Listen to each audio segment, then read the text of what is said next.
storage along with it. I'm not really sure how that's gonna, what all he's gonna do Hmm. with that. He's got so much extra. What about you? Yeah. What about?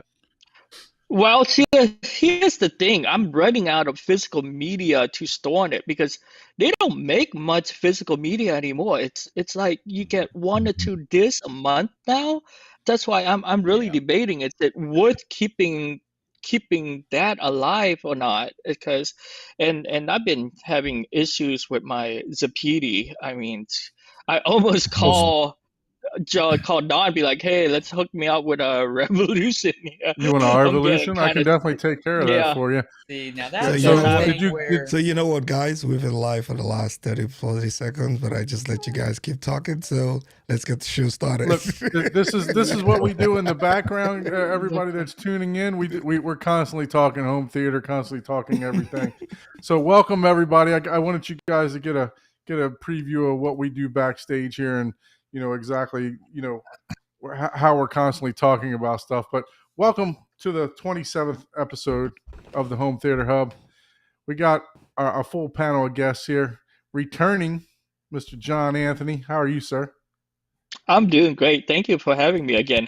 I'm Yeah. mainly here to hang out with Matt. Haven't seen him in a while. Well, I feel real privileged now. Thank you for that.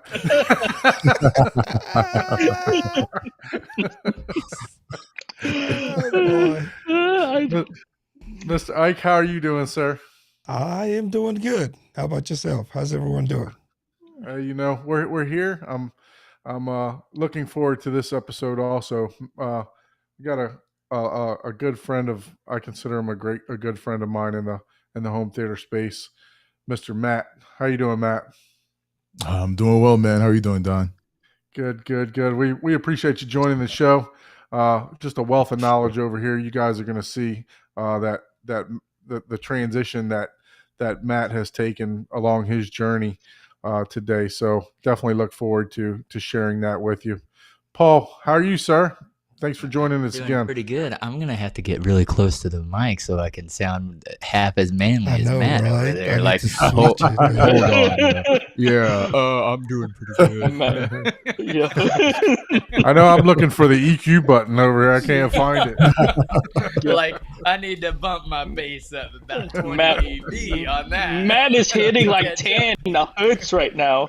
I know, man. Oh man, Subsonic. Turn the I'm low doing shelf pretty on. good. I'm building my new NAS to transfer over to do RAID and double my storage because I ran out of storage at the 60 terabyte frame. So now I'm gonna double that, and with the ability to even double that in the future if I need. So I'll have a 113 terabyte and be able to go up to like 240 with a simple expansion and a SATA adapter card. So all is good in that, but it is going to take a long time to transfer That's a an 60. 8 bay you have, right? Is that an Yeah, the 8 one I bay? have is an 8 bay And native. can you add two more? Can you add like two more extension and that would make it 16 bay total or?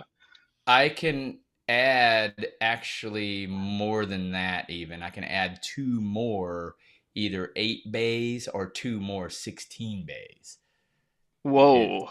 Yeah, so That's like 32 more it's bays. yeah, it's a commercial. It's is Wow.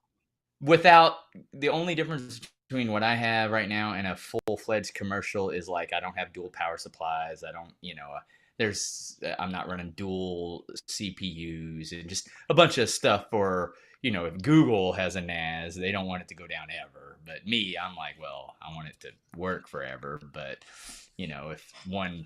if the power goes out, I don't have a secondary power run from another power company.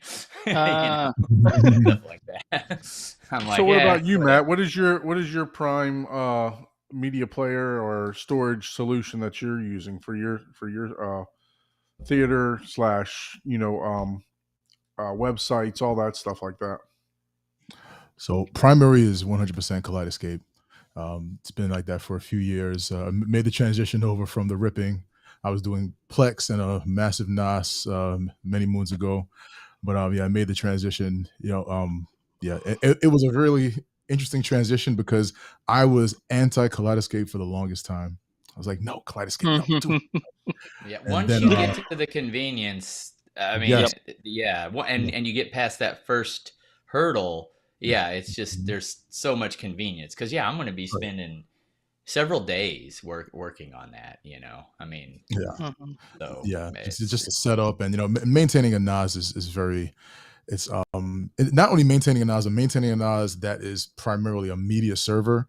The level of maintenance is it's really high. Now, if you like it, if some people like enjoy it, I was definitely one of those folks. I really Mhm. enjoyed it. I mean, go for it. But yeah, if it's something that you're not really like, I don't have the and time for that, or I do it for other things as well. So so that's yeah, where no, that's a huge, huge capability. that's the Yeah. big draw for Mhm. me why I'll never uh, it would almost have to be given to me to go any other Yeah. route because I'm already using this for work stuff. So Mhm. I'm just spending more and doing more space to also have media onto it. So it's Oh yeah, I'm the media is already a having to small do piece of it. the pie. So Oh yeah, yeah, so definitely. Yeah, like it's like especially if you have like surveillance cameras that you can yeah, save data yes, to, and exactly. run. That's exactly. There are a lot of reasons I to have have a all NAS. that stuff on here. Mm, Yep. mhm, yep. Exactly. So if I'm already doing it, I might as well just add a few. Now, granted, you wouldn't need 100 terabytes for that other stuff. You can Mhm. get by with probably like one 20 terabyte Yeah. drive, but it's like I'm doing A all the lot more. work, so Yes. might as well, add Might as 104 well. terabyte, and you Yep. know, Yeah, I keep fighting it, because I just have the expandable drives. I keep saying that the extra $4,000 to $6,000 that I'm going to spend on the NAS, because I need at least an 8 bay, so that's at a minimum. So I would say I'd have to go 12, and then I don't think that it's just going to add. It's just not going to add to my experience, right? It's not going to change anything. yeah. I'm going If to you view don't the do content. anything else, yeah, with work Mhm. wise or any of Yeah, that stuff, yeah, it's. But it is nice to, I have a full backup of my personal PC, my iPhone, and I'm talking full images, all my Mhm. photos, all that stuff. I Mhm. mean, endless. I'm not paying a monthly fee for cloud any storage. Yeah. cloud services Yep. whatsoever. It's just when I'm home, it's going. Bloop. Yeah, but So but but before we go into the weeds, let's just give a quick shout out to people in the chat. So reach out from Saskatchewan, Giles. Let's see who else do we have. We have Ariel. We have Casey. Thank you guys for joining Yeah. us Thank you today. guys for joining. What's up, Uh, brothers? the real manager of Blair Hi-Fi Performance is in the chat too, Miss Jamie. Mhm. Oh, did I miss that? Jamie, hi, There you Yeah. honey. go. Jamie. How you doing, Jamie? Hello, Jamie. But I haven't talked to Jamie for a while. Hopefully you had a great Mother's See Day. Big. I Yeah. appreciate everything that the hospitality when I came to your guys' house a long time. It's been almost 3 years ago now, right, Matt? Yeah, 3 4 yeah, years yeah. ago. Right around two It's and a half. Yep. been quite some time, but Mhm. I know you had the theater up and running then, and then after I left, no, actually, you were in the process of changing seats at that time when I came. Uh, Yes. yeah, Yes. so you were in the process of changing the seats, and then after that, there was a full dismantle, and I'm anxious to hear about what's going on now. Oh yeah, definitely. So. Yeah, lots of fun. Lots of fun. Yeah, yeah. Full dismantle. Yeah. Well, once we ready for that deep dive, yeah, there will be a lot to get into. Yeah, definitely, definitely. So, Paul, just want to jump in with you real quick. Scott and Kat aren't in the chat right now, but I think you made the track up there to Scott and Kat's house for Bass Brings Us Together, right? yeah, I experienced the 153 decibel Wow. home theater, What? which it is. Yeah, it's pretty amazing. I will tell you, I will call it Cat and Scott from now on. Cat Okay. was an amazing host. She was making sure everybody was, hey, how you doing? Do I need, I mean, it was amazing. And then of course, everybody was talking shop and tech and stuff like that. But Mm. uh I mean, it was an amazing, fun. It was probably hands down the funnest time I've had at a home theater experience, and That's great to hear. I'm not even joking. I mean, But was it because you guys other than was my it because you own, guys couldn't hear but anything that was being said? Any of the bad jokes? yeah, Your eardrums were blown out, so the bad yeah. jokes didn't land nothing. So you had fun. But all my fun parties weren't really like, oh, check out my home theater. It's usually just come and have a party, and I'll play a movie, and we'll play games and stuff like that. And I recalled why I got Street Fighter instead of Mortal Kombat. God, I suck at Mortal Kombat. So you got your ass handed to you, huh? Oh man, I'm like, nope. I just never could get this whole nope. I Please was tell like, me, Spam it Cat. down A, Please man. tell me, Spam Cat it was down the one A. beating you in Mortal Kombat. Was it Cat beating you? no, I was just no one. I don't even know if anyone else went in there, but I'm a little geek, so I went in there and was Oh, like, oh okay. yeah, I gotta play some games, and everyone else is upstairs, and I probably drank at least 20% of their beer. Like, So that's why it was so fun. yeah, they were like, did he even make? And the funny thing is, it's like they underestimate this little guy. I'm a little guy. I'm like, we ended up going to visit another buddy downtown Chicago, and then went to a brewery, and then this guy doesn't know how to hold back. He poured like a 4-shot vodka and orange juice, and I was like, whoa. I was like, hey, I've been drinking all day already. I don't usually do shots after that. So we drank one, and he poured himself like a 6 or 7 shot, and I was like, good God. And then a couple minutes later, he goes to pour another one. He's like, nope, nope, nope, we are done with that. And he poured another large shot. We went to a brewery downtown Chicago, or not downtown, but outside out in an industrial area of like downtown Uniani, I think is what it was. And man, by the time we got there, this buddy was just, so I went with a friend of mine, McCoy, and he had a friend, Brian. I mean, that guy was passed out in the Uber before we even got there. Wow. I was like, well, that's what happens when you drink a whole When you drink a fifth of handle vodka of by friggin' yourself. vodka, like in 5 Yeah. minutes, like it's gonna catch up to you. And we Yeah. were fine. We got back at the hotel probably around 1:30, and got up probably around 8 o'clock and headed back home the next day. It sounds like that's the reason why I don't go out on New Year's, because I call that amateur night, right? That's when everybody gets tore up and all that Man, stuff yeah. like But that. back to the theater was amazing. There was 2 demos. There was the standard, like, hey, this is how we watch movies. It was amazing. I mean, it's whenever you experience so many, it's hard to explain, because it's like, well, if it's good, then it's, if you've already experienced good or great or ideal or perfect, well, okay, yep, okay, that's how it should be. And it's like, so it's hard to explain that. And then the bass, yeah, if you've not experienced that, yeah, it's It brought you back to your car audio days, didn't it? Yeah. Yeah, that's the other thing. It was like, okay, yeah. I honestly thought, I was like, well, maybe it's gonna have more like airflow or something's gonna be different. But it was, yeah, exactly like you said. It's like, okay, it brought me back to my car audio days. It wasn't, and again, I've experienced 180 decibels, so but I was like, wow, that's crazy to have in a home. But Yeah. and there was definitely people, you could tell the people that had never experienced that kind of dB, like they were just like, oh my, I mean, they were like, oh my God, like everything, like, what is happening here? It's like parts are moving that I didn't know moved. Got that brown note going. Yeah, exactly. So, brown but yeah, the 2-channel setup was really great.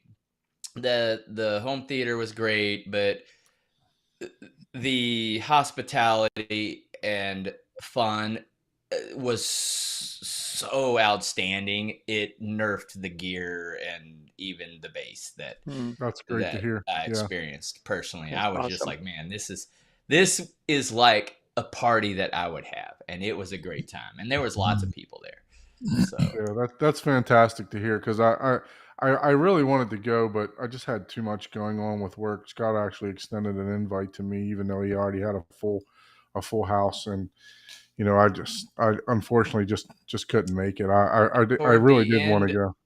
end of the show, I will go through the story of my name badge. Oh yeah, yeah. Oh, You did post that to the Home Theater Hub Facebook chat. So yeah, yeah. so we'll have to dive into that a little bit. But Matt, you're the guest of honor, and I want to introduce you a little bit more. So Matt is actually uh, the owner, founder of Blair Hi-Fi Performance Solutions, and Matt he's a dealer. He's a home theater installer. We're going to get into a little bit of some builds that he's done, and then we'll also talk about how you can reach out to him to purchase gear, or possibly if you're in his area, possibly reach out to him to do an install for him. So Matt, I actually stumbled across Matt on YouTube. So he's got a YouTube channel. Not he doesn't pursue this channel as much anymore, but I tell you what, I just like Chris from My Home Theater, Matt had a build on here that must have had like 20, how many, 20 or 30 episodes of your build or something like It's about, that. it was yeah, right around 20. Yeah. So, I mean, and I binge watched those, and I actually binge watched those one night, and it took me a while. I started watching them, and this is when I was looking at how to build my theater and everything else. So you definitely were an inspiration for that. I'm going to share this screen here so that we can look at Matt's YouTube. Like I said, he's not posting to this a whole lot anymore, but I mean, A couple times a year. just going through his build, his his build thread and stuff like that. It was definitely valuable for me to learn exactly like how he was hanging drywall and how he was you know doing double stud and whatever else he did at the time. I can't remember, but take us through your journey in home theater a little bit, Matt. Give us a little story about yourself. Ooh, the home theater journey started back in 2005 when I strolled into a Circuit City and saw home theater in a box that I could actually afford back then. It was $1. It was $199. I was a college junior, and to me that was gold. I said, $199. That's half a paycheck. Let's do it. So I brought it home. I brought it home, set it up. I mean, I taped the speaker wires to the walls in my room. I had an apartment with my roommate at the time. And so I taped this first time ever installing anything speaker related. So I got masking tape, taped it to the side walls, had my left, center, right after reading the instructions very carefully. I put the rear surrounds on either side of my bed, which was centered in the room, and I played The Matrix on DVD for the first time, and I fell in love. Like it blew my mind. It blew my mind. So the pursuit never ended after that. From that, I ended up buying a house, and then put two theaters in there. One was my main theater, the other one was a dedicated gaming room. And then I found that the gaming room had better performance than the main theater. I wondered why, and it just turns out that HTIP that I had in my main theater, it just didn't compare to the stuff that I had purchased afterwards, which was towers. Back then, I didn't understand much about theater other than what looked cool. I didn't understand like tweeter quality, driver quality. So I actually had significantly better gear in my gaming room. So I'm playing Gears of War, and I'm like, whoa, this is amazing. And I'm going to watch a movie. I'm like, this is somewhat lackluster. So then I stumbled on AVS Forum, and I couldn't believe there were other people like me in the world who just were crazy about home theater, just crazy about it. So spent hours on there, and then then just started iterating and iterating. And then my wife and I, we got married. We built this house that we're in now. And item number one on the list was a soundproof theater. Now, this is before I started like our company, Blair High Performance Solutions. Well before that, this is 2014. So I know it has to be soundproof, because I remember one time, this is shortly after my wife and I got married. I was watching a movie about 2 a.m. in the morning, and my wife came down. She said, "Matt, can you please turn that down? I'm trying to sleep." And me being, I'm a newlywed. I'm not used to having to turn anything down. So in my mind, I'm like, okay, this is not sustainable. Having to turn down, I love my audio. It's not sustainable. So then I started looking up soundproofing. Then I found a section on AVS about soundproofing. I was like, wait a minute, other people want to do this too. And so I just kept researching and researching. So after we actually we broke ground on this house, built it up, it took 9 months, which was longer than expected, but it was good. It gave me a chance to save my coins. And then after everything was finished, we started building this theater. So it's soundproof, triple drywall on clips and channel. I want to shout out Jeff Parkinson, Big Mouth in DC. He was instrumental in helping me getting this theater up and running. There's so much that I didn't know before he helped me that I know now. It's unbelievable. I mean, when I say instrumental, it literally wouldn't exist without him.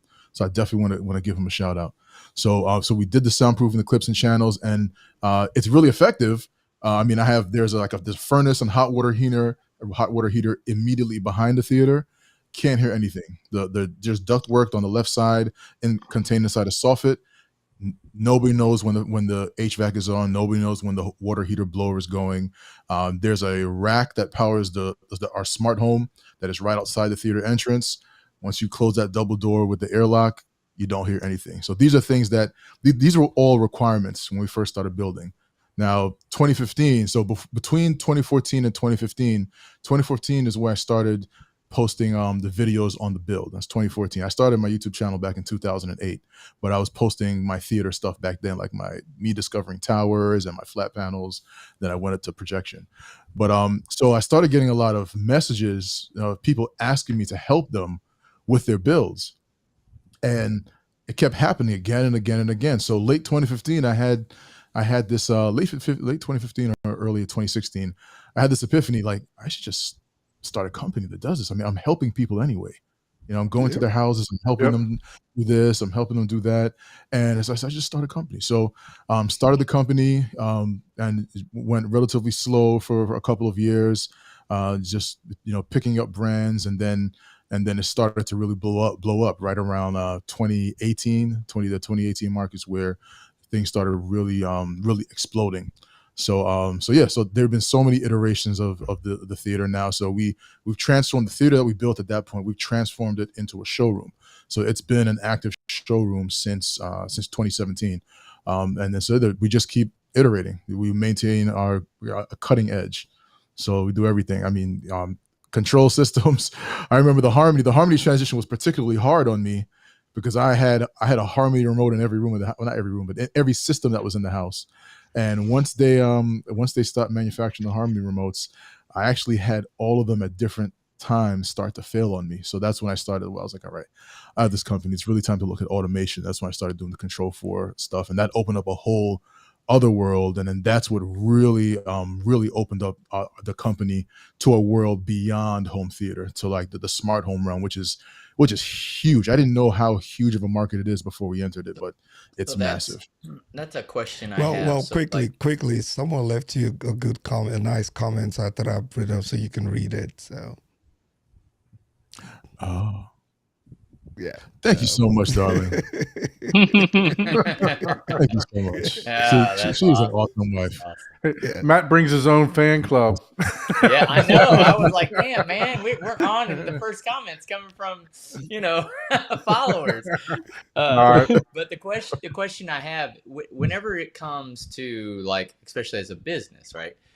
Mm-hmm. Do you find it more that, especially high-end clients, right? They're coming more for like the ease of use. They're more impressed of, Oh wow, that is easy. Like the system, Hmm. they don't even care if it says Control 4 on it. They're just No, like, no, they just want oh it to be wait, easy.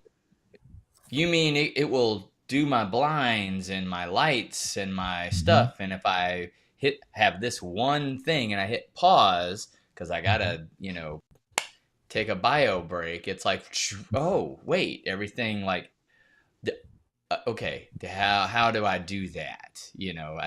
To me, I think for high end clients, that's more. I don't know that they even care It's about the gear. mandatory. Yeah, You some of them know, do. Some of them do. Like, yeah, a couple of the actually a pretty decent amount of our clients, our high end clients, they are enthusiasts as well. oh, okay, They're people who That's are, great. yeah, a lot of people, that would so make they're sense for basically, these they're two people. categories. There's a high end client who just, they don't care, they just want an experience, and then there's a Yep, high end client who has done enough research to actually, they're in the trenches and they've had a yep. similar They journey, have a because quite a few people, they passion. start, Yeah, yeah, yeah, exactly, yeah, they've developed passion throughout their lives, and then they did well in their careers.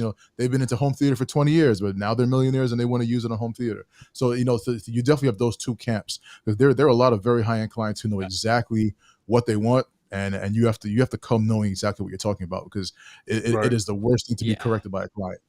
So yeah, yeah. but definitely. So when you go in to talk to a client, I never assume what they know or what they don't know. I waited. We have a requirements gathering session. So I come from a systems engineering background. So the whole plan, requirements, design, develop, test, and then operations and maintenance, from developing systems for 15 to 16 years. So I take that same approach. So I start with the planning phase, just generic questions. Then we go into the detailed requirements gathering phase. Once the requirements are gathered, then we do a design. Then we develop or build, and then deploy or commission, and then O&M is just a service if something goes down, et cetera, like that. So we take that approach. But taking that approach is because systems engineering life cycles are proven. They have been proven for decades. So if you take a proven approach and transfer it to something else that is not directly related, but somewhat related, just in the fact that it's something that has to be developed from scratch, then the same principles Yep. apply. And I found that to be very true, and very successful. Well, Oh you just man, answered my next question for me. I was going to ask you to take me through, you know, if I'm a brand new client, what the steps were. So you basically just answered that for me. So that's I was yeah, we'd get along really well. I was a sales system engineer for a while, and Sweet, awesome, yeah, man. yeah. That is awesome. So we talk the same language. Yep. I'm in the telecom industry, so everything from Awesome. just basic telephony, queue, or it's like, okay, how many different you know branches, or do you have sales, marketing? What's your priority? Okay, do you want, besides just to be able to talk, chat, message to somebody? Okay, Mhm. now do you want to analyze every time something Yeah. happens? Do you want to be able to quickly analyze when you release a new product if it's instantly good? I mean, there's so many things. You can say, well, I can get talking to someone for $40, a month per person. But if you want all these things that will make you billions, well, that's like Uh-huh. 3 grand a person per month. There's a big difference, but Yes. it's hard to juggle that. It's like, well, yeah, you can talk to somebody, but Mhm. I can get Yeah. you that No. really cheap. Shoot, I can get you that for free Yeah. nowadays. Yeah, man. And so yeah, sorting through that requirements phase, that's how you really Mhm. you cut through all of that, because the requirements, that defines everything else. Yep. And especially once you have your requirements and you separate them into operational, technical, subjective, or objective are the best way to separate them. Objective are the system shall, and the subjective are, yeah, no, it'd be nice to have. I'd like Yeah. this to happen, but if it doesn't, Yeah. it's all right. And then you just wait and score it. So but yeah. no, absolutely, yeah. That requirements definition phase is the critical phase. Without that, you do not have a solid output, no matter what your output is, whether it's a system, whether it's a theater, no matter what. Without proper requirements gathering, the end result will always be subpar. Yep. Exactly. Or you won't know if you're happy or not happy. You're just like, well, I don't. Well, what do you want? You know. Yeah, It's like, I yeah, want transportation.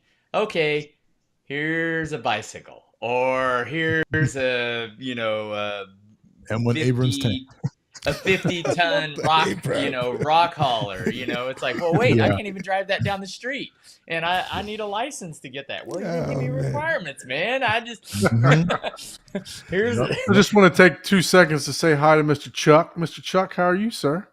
Good. How you doing, man? How's Appreciate- everybody doing? Good. Appreciate you Hey, coming back on the show. Yeah, it's been Oh, a no while, problem. Chuck. You've been I've hiding, been working man. so hard the last couple of weeks. I couldn't stay up, so I was like,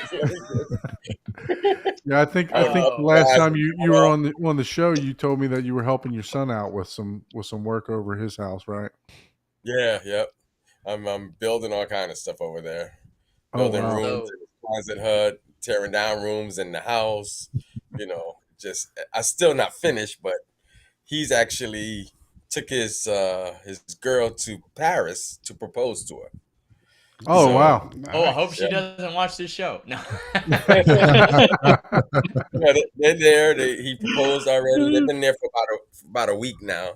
Oh, So okay. they'll probably be headed back pretty soon. Oh, very So- nice. That's So I awesome. took a break now that they're gone. Wow, that's awesome. Yeah. So you're gonna have a new addition to the family. Oh yeah. She's already been part of the family, but now I guess it's official. It's official. It's made it official. Very good. Very good. So let's go ahead and bring up Matt's website for Blair Hi-Fi Performance Solutions. Okay, I'm just gonna put it on full screen. I hope Chuck is drinking that beer so he can, Get ready for him, get his, huh? get his liver ready. Yeah, I hope that's training. Don't do that to Chuck, man. We got that coming next week. We'll talk M-Wave next week. Mr. Michael will be on the show, so we'll get the M-Wave next week. All right, let's see video reviews. Let's go to home. So Matt, this is I think I remember seeing that picture of those focals. Is that your actual house with those focals? Yeah, so those are the Focal Super 3s along with the Focal 1000 Utopia LCRs. What we did was when we this past year, over the last year or so, after we renovated our primary showroom, we decided to create a lifestyle showroom as well. So the whole concept behind that showroom is having very high performance equipment in the room, but having it in a lifestyle setting where it has a very high aesthetic acceptance factor from all members of the family. So that room, there are no subwoofers on the floor. The two Super 3s were selected not only for the performance, but their high aesthetic value as well. And then in looking to have a formidable center channel, we looked at the Sopra Center, but then we also looked at the 1000 Utopia LCRs. And considering that they have the same materials and the drivers between those two, we went with the wall mount. Well, technically, it's the in-wall 1000 Utopia LCR mounted inside an on-wall box that Focal makes. So Focal is one of our favorite brands to sell and install. They sound so good, they look good, and they're truly a great company. Yeah, so we're looking at. I keep going back to this picture here. So that box, that's a custom box that Focal makes for the Utopia. Yes, they make it. So not that only makes for it the an Utopia- on-wall, correct? Instead of an in-wall. Yes, it changes it from an in-wall to an on-wall. It's not germane to the Utopia line though. They also make similar boxes for their 1000 LCRs that are not the Utopias. They also make the boxes for that as well. So you kind of talked about, Focal. Do you have I don't know. Do you have a list of the? I guess your partners here. This is the list of projectors and processors and everything that you're carrying with your company. So Yes, these are the heavy hitters. There are definitely more, but these are the heavy hitters that we wanted to put up on the forefront. I see. So Mad VR, Barco. Now I got to give you the question because I know you were a Lumigen dealer, and you're still also a Mad VR dealer. So absolutely. I'm just gonna give you the question. Which one do you prefer? I prefer them both. That's the answer. That is the correct answer. That is the correct answer. Yeah, Yeah. that is the answer. They are both extremely high performing video processors. They're different feature sets for different use cases, but they're both excellent video processors. Yeah, I try to give that question to somebody else. Oh, it was we were on I was just in the chat over at Tech Enthusiasm, and he had Sammy and Chris Deering on, and I asked him the same question, and I got basically the same political answer. So It's mandatory. Look, if you sell both, no, I honestly, Yeah, I have no. no problem. If it wasn't true, I promise I wouldn't say it. Like, they really are both really good. If one was better than the other, like from a video processing standpoint, I really would say that. I'm talking about just video processing. Now, feature wise, there's definitely a delta in the actual features available. But yeah, just as far as like the raw image going through, like just I'm talking about baseline before you start adding the additional features, they're both very, very good. Oh, so you're selling this theory. Somebody actually asked us a question about those a couple weeks back. I can't remember what model those were. That somebody was at. Was it the subwoofer they were asking us about, guys? Do you remember the Theory Audio? Was the I in can't. wall? It might have been an in-wall Theory. Yeah, I think so. The theory. I didn't know. If it was more than 48 hours ago, I don't remember. I think that was the same where they asked about an amplifier, and it was, I think, a decent amplifier, but their homepage was like, oh, relatively it's this much wattage or whatever the Right. statement was. I was like, Theoretically. I was like, I hate that. And I was like, at the end, I was like, well, I understand it because people buy by numbers. But at least they had a technical document in the background that was very detailed. And I was like, okay, well, these are probably completely fine. But they had to, to get people's attention, it was like, most of the time, or what, I forgot what the wording was, but it didn't mean anything. It could Right. have been Correct. as it powers on and we liquid nitrogen cooled it, this is how many watts it does. But relative.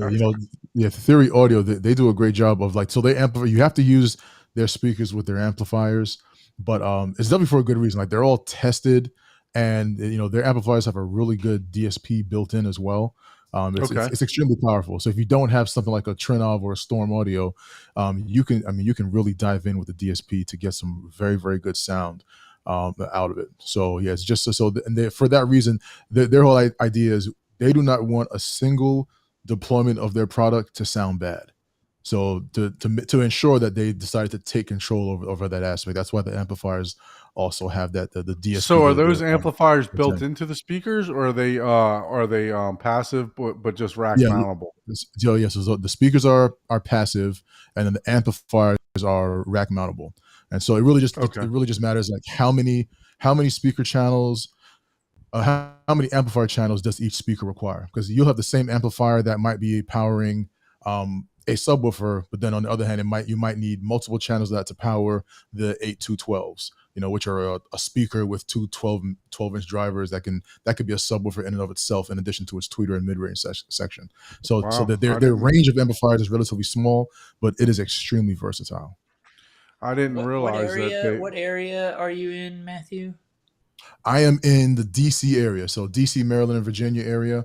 But we do work literally all over the country. Okay, cool. Very good, very good. Yeah. So, Per, listen. So, give us a little rundown on what made you choose some of these. Let's talk about Wisdom. Wisdom's a very well-known high upper end brand. Meyer Sound also. What made you choose to become partners with them? So there was a turning point in the company. The turning point was around 2020, where after we had experienced some very good growth, and we started getting requests for rooms where, when I mentioned the brand, it wasn't good enough for some customers. They said, nope. I want this brand. I want that brand. So we started, my wife and I, we run the company together. And so we had the conversation like, okay, we're getting these requests. Instead of adding piecemeal, let us actually refocus. I wouldn't say redefine. So yes, refocus on a high-end market. Because so the initial name of the company was Blair Media Group, and Blair Media Group is still the parent company, but Blair High Performance Solution is our boots on the ground sales and installation. And the reason why we ended up refocusing is to make it clear that we have the capability and the experience to do high performance. So after we had a couple of requests, actually it was about 3 or 4 requests for ultra high end brands, we decided to go to those manufacturers, make our case. These are not manufacturers that you can just call up and say, "Hey, I want to be a dealer." Yeah, sure. Correct. You have to prove that you are worthy and that you can represent the company well. So we approached the manufacturers. We made our case as a company, our expertise. Shared everything that we're doing, showed them previous theaters that we had done or 2-channel rooms, etc. And so in each one that we approached after the requisite meetings, they let us carry them, and in return we proved that we can sell and install and maintain their products. Very so good. so that turning point was right around 2020, where we shifted from mid to upper high to, and we still do and I don't even like the term like mid-level or mid-range, because mid-range to one person is ultra high end to another, but if you look at it from an overarching perspective, we still do mid-level, but we also do the ultra high end as well. Okay. So what is the experience center? What do you actually outfit it with in your showroom? All right, so our showroom has had quite the journey. So, we started, I should say, before we did this most recent renovation, it was an all Triad showroom. So we had Triad Platinum LCRs, the Cinema Plus Platinum LCRs, with a custom design baffle wall. Addition that we use is Acoustic Frontiers, Niall Milor. So he designed the baffle wall for that and the previous acoustic plan. So we had Triad Platinum LCRs, and then all of the surrounds were gold LCRs. And loved that room, loved it. If we didn't have the business, we would still have all of that equipment.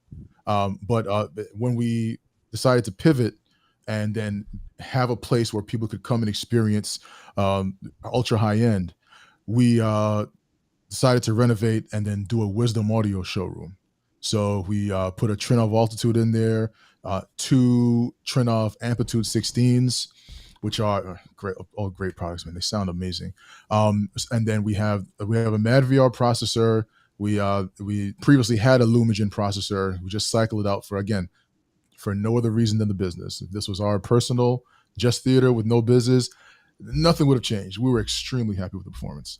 So, but so the Wisdom Audio speakers in the room itself, we have the Sage Cinema Line 3s for LCRs, the Wisdom STS subwoofers. We have 2 Wisdom STS subwoofers that are on either side of the center channel, the center Sage Cinema Line 3. And then in the room itself, there are 4 Wisdom Audio S90i subwoofers, which are, they're about 8.5 feet tall and 6.5 inches deep. They're technically an in-wall subwoofer, but 4 of them, and I love running this test, 4 of them will have your eyeballs rattling in with ultra bass. Like for instance, the opening of Blade Runner 2049. So when that opening happens, there's that bass wave. Those 4 in walls will have your eyeballs rattling. Unbelievable. So and then for the Atmos, we have 8 of the ICS 7As, which is their premier in-ceiling speaker. And something that's really interesting, I've done this demo and it blew people's minds. The ICS 7A, it can sound like you're listening to a 2-channel system if you don't tell anybody that they're listening to ceiling speakers. It's really amazing. So there's that. And then we also have 2 Per-Listen D215S subwoofers as well. So the Per-Listens we use when someone wants to come and hear a Per-Listen subwoofer, it's for that purpose. But we also have a setting in the Trinov where the Per-Listens are running infrasonics as well. So they're great subwoofers also. So this picture that I got up here now, that's showing those Wisdom refrigerators, right? Yes. Do those come with ice makers? And I wish. I wish. Oh no, but yeah. So these are the Wisdom. Those are the Wisdom STS subwoofers. They pack a They pack a punch. I mean, they go really low. There's no filter on them. They can go down to 12, 11, 10 hertz as long as they have enough power. And then we have the Sage Cinema Line 3s, planar magnetic drivers. The reason why it's basically floor to ceiling, the way that planar magnetic drivers work, the sound emanates from the speaker as a cylinder. So when it's coming out as a cylinder, very minimal reflections are at the top of the room and the bottom of the room.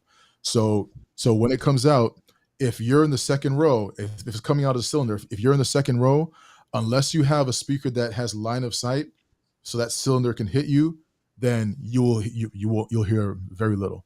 So with any planar magnetic driver, no matter who the manufacturer is, any planar magnetic driver technology, you need line of sight because of the way the sound emanates.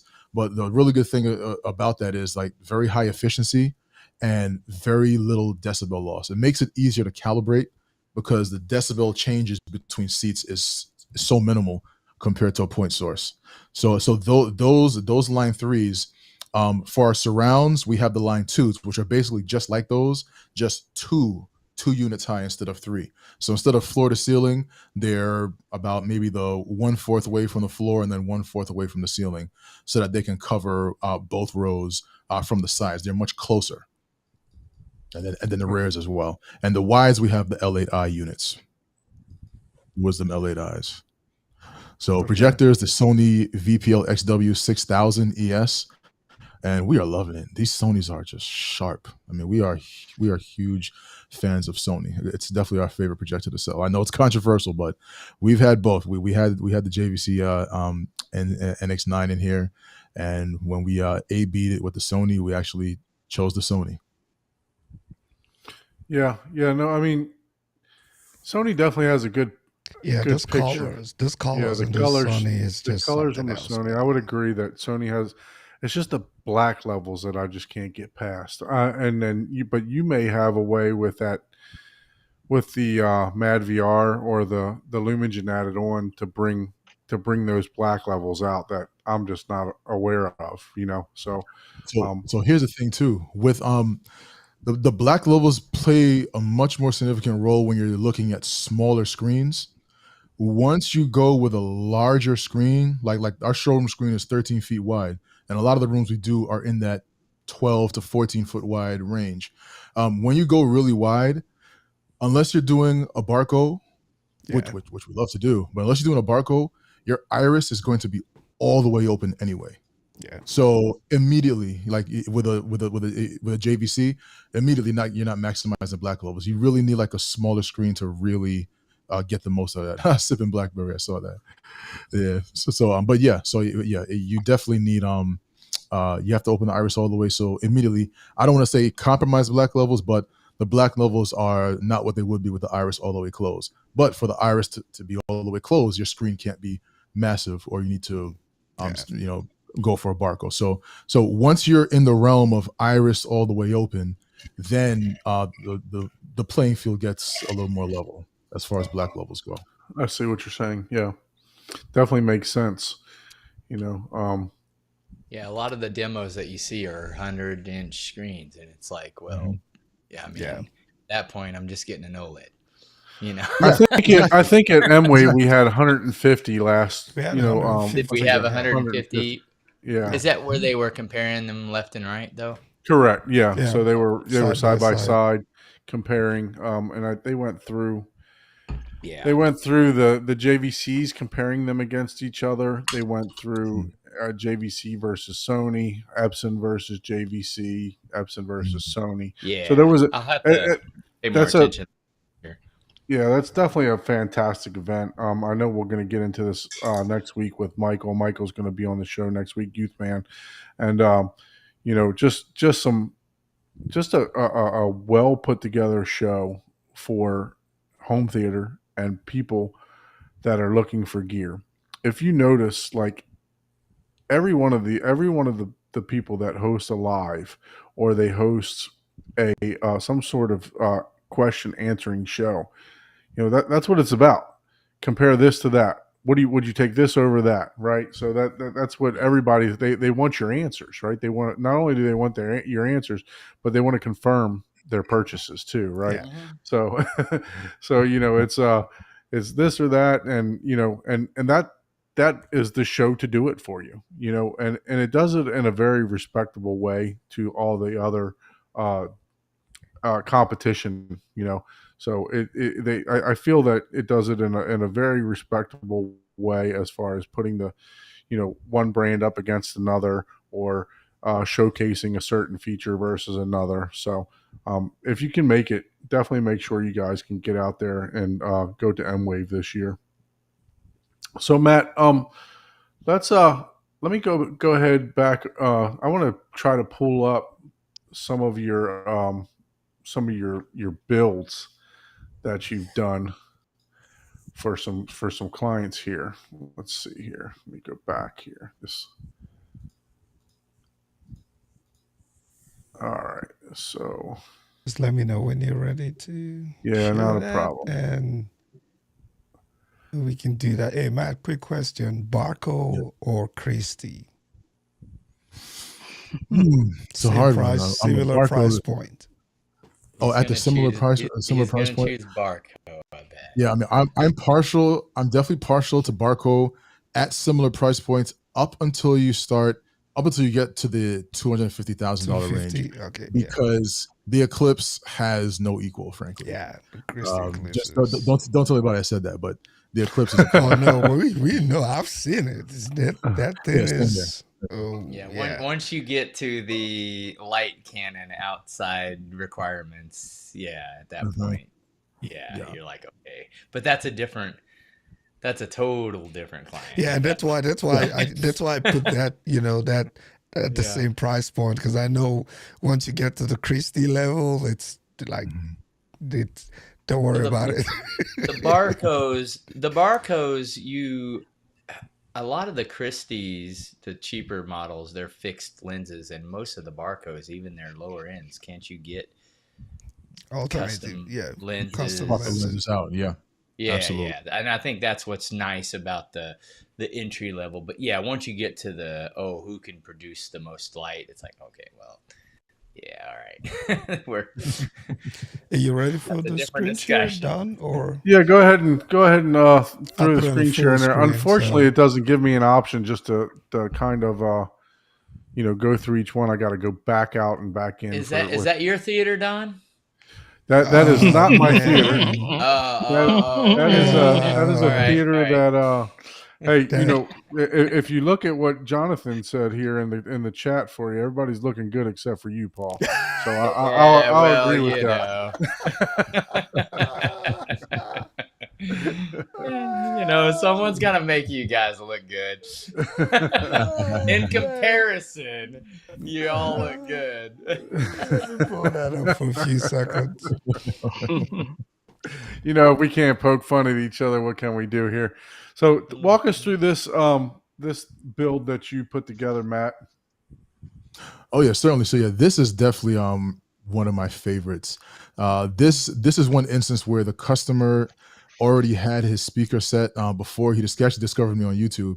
But he had his speaker set. He had just purchased his speaker set a few months before he found me on YouTube. So he gave me a call. We spoke, and he said, "Oh man, I was trying to get him to go Triad at the time, and I was Triad Golds, but he has the Arendal 1723s all the way around. So the room started. It was basically just walls, carpet. There wasn't really anything else. And then the client, he did bring the love sack. So those seats in the back are Valencias. The name is escaping me. I think it's something German. I can't remember, but those are Valencias. They have a very modern aesthetic. So I love the two-tone. I like how the headrest has got a different color there. I've not seen them like that before. Yeah, no, definitely. They're nice, and they are really comfortable. Zurich. The name is Zurich. Okay. The Valencia Zurichs.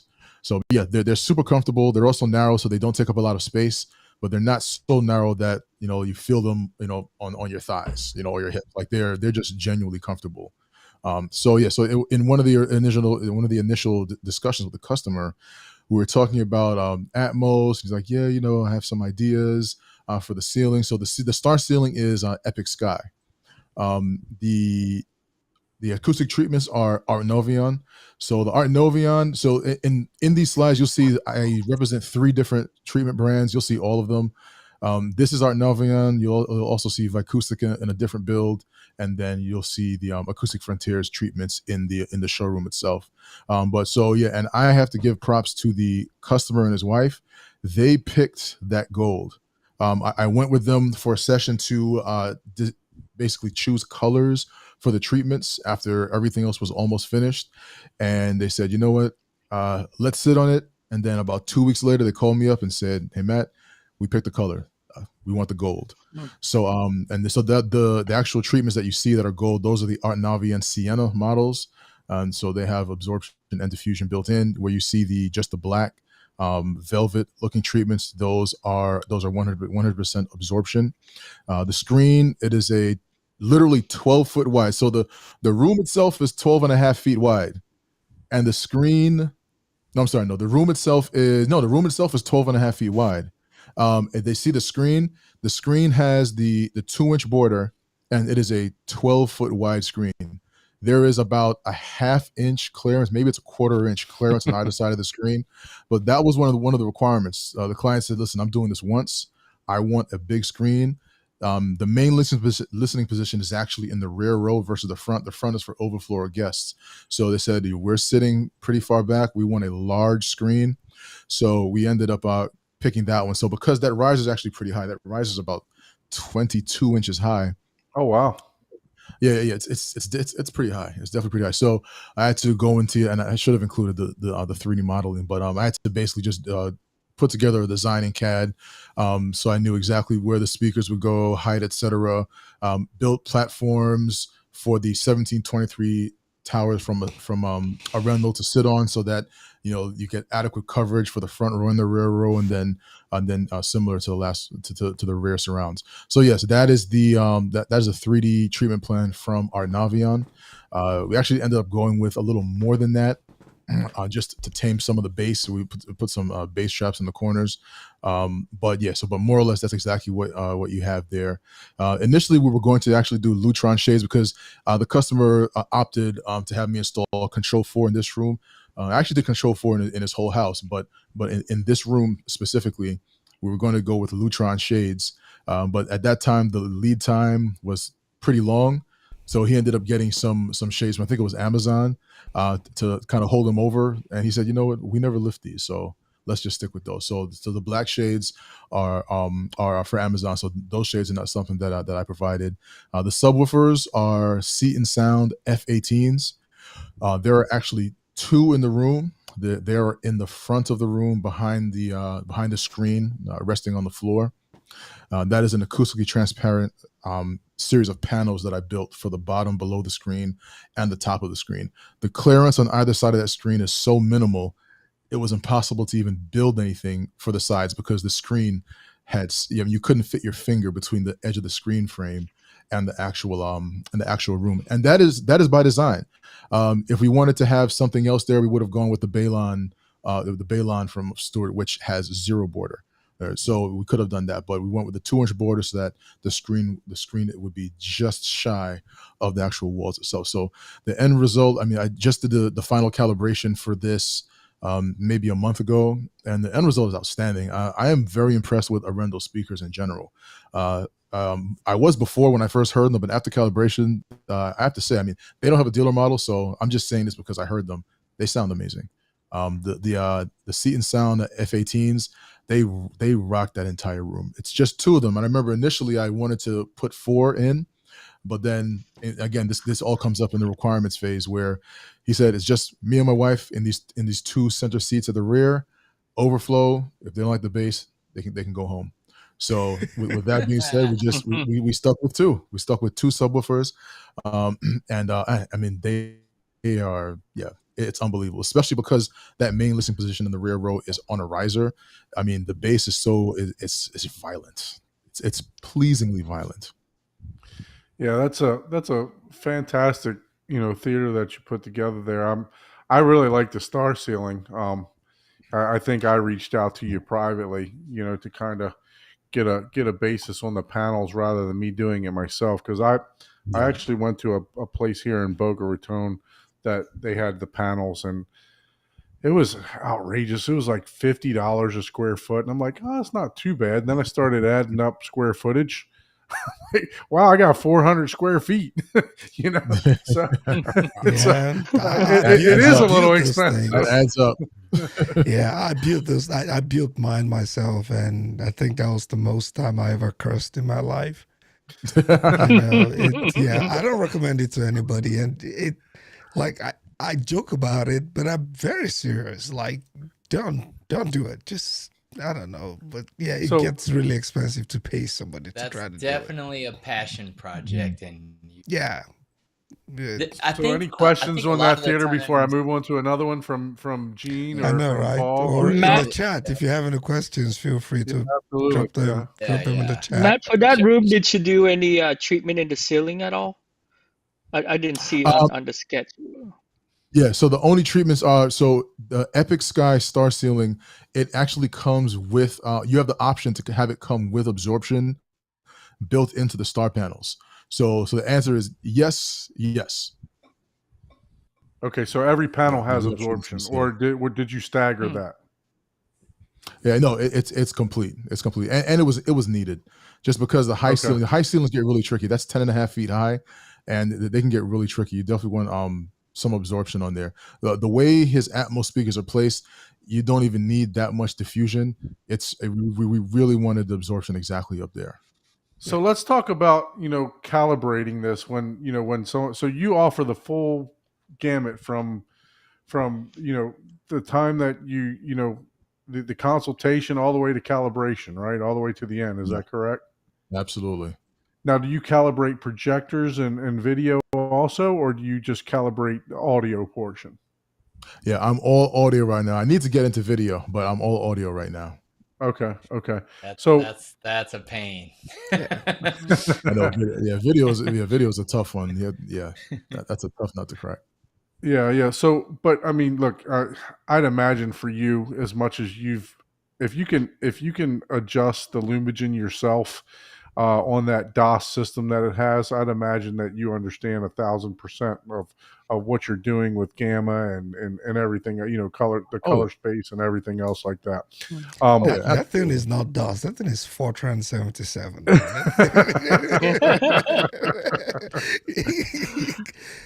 interface is old school.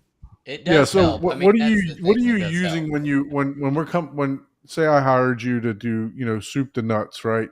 What are you using? What are you coming into the house with to do a calibration? And can people just hire you just to do calibration? So calibration only is not something that I do often. I definitely have done it. It's not something that I do often. It's usually as part of a theater build package or a speaker package or something like that. Only because there's a little more value proposition there when you can throw it in with other things versus just standalone.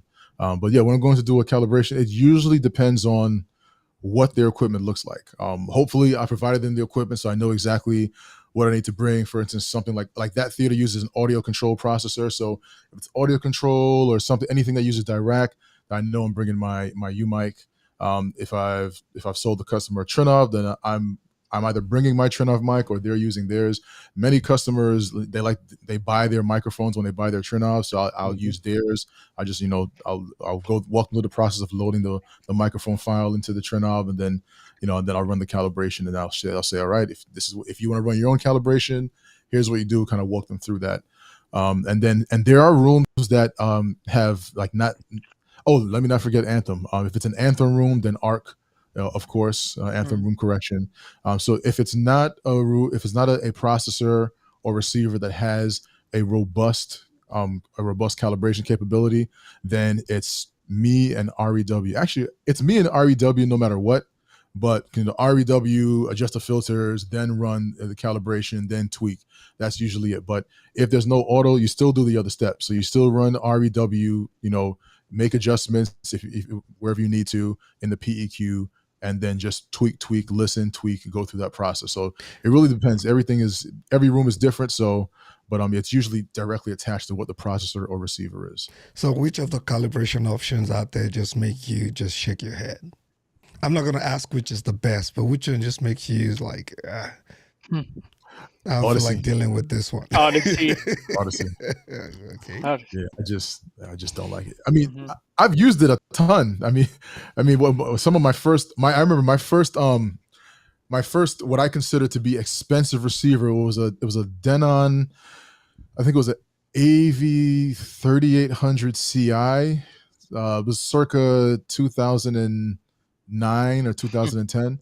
I'll never forget ordering that thing from I think it was Vans.com.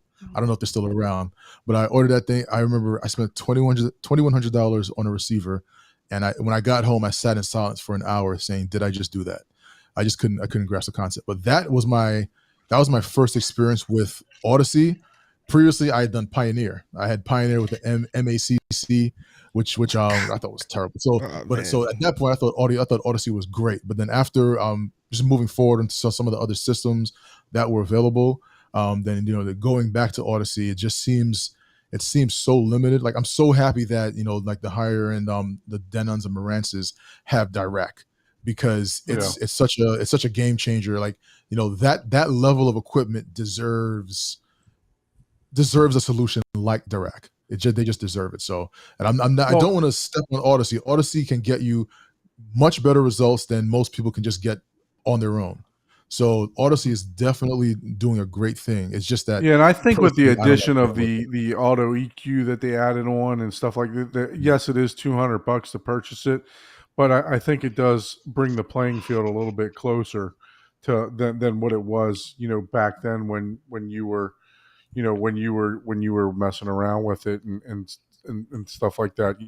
I think that that addition that they added on does bring it a little bit closer. But like you said, I think most people prefer Dirac, or I think a lot of people are moving to Arc this over the past couple of years, just because of the stability of the Anthem product over the past couple of years versus the other products that were out there. When we were at M-Wave, we had a blind test for room correction, and they had all of them there. They had Anthem, they had Lindorf, they had I don't think they had Trent-off, but they did have Storm, and they had Storm with the newly bass control for Dirac, I believe. Yeah. Their newest version, Art. I think it's Art, right? So they had that there. Art. Yep, Direct Art. So are you actually? Is there an official Art release yet that you know of for that's not a beta, or are you messing with any of the Art stuff now? Yeah, I haven't really done much of the Art stuff usually, and a big part of that is because I do so many rooms that I do come with the treatments to the point where people don't really care to mess with it, or they don't care to pay me to mess with it.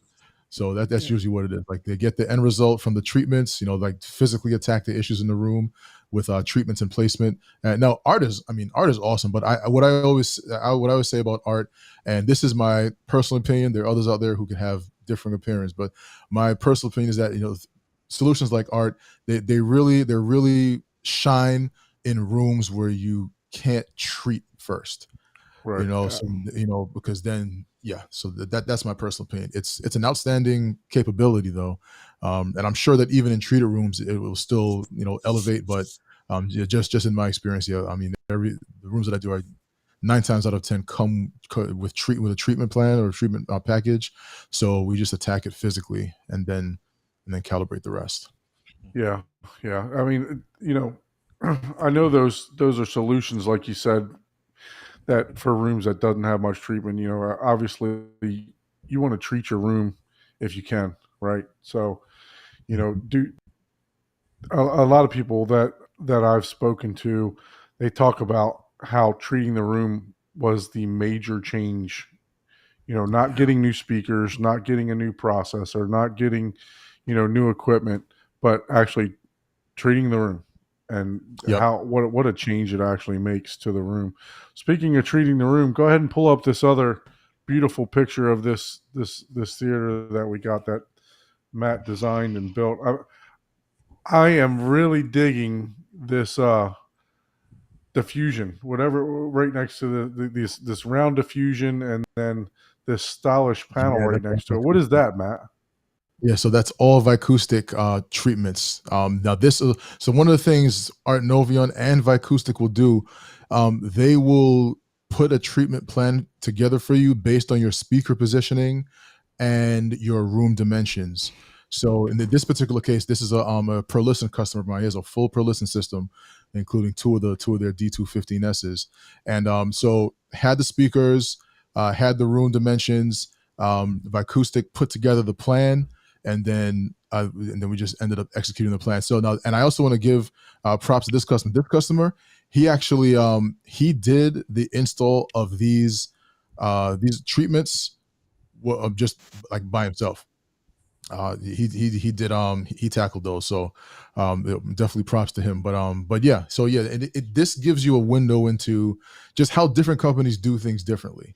So you have these skyline style diffusers from Vicoustics, whereas Art Novion, they have something that's more slat based.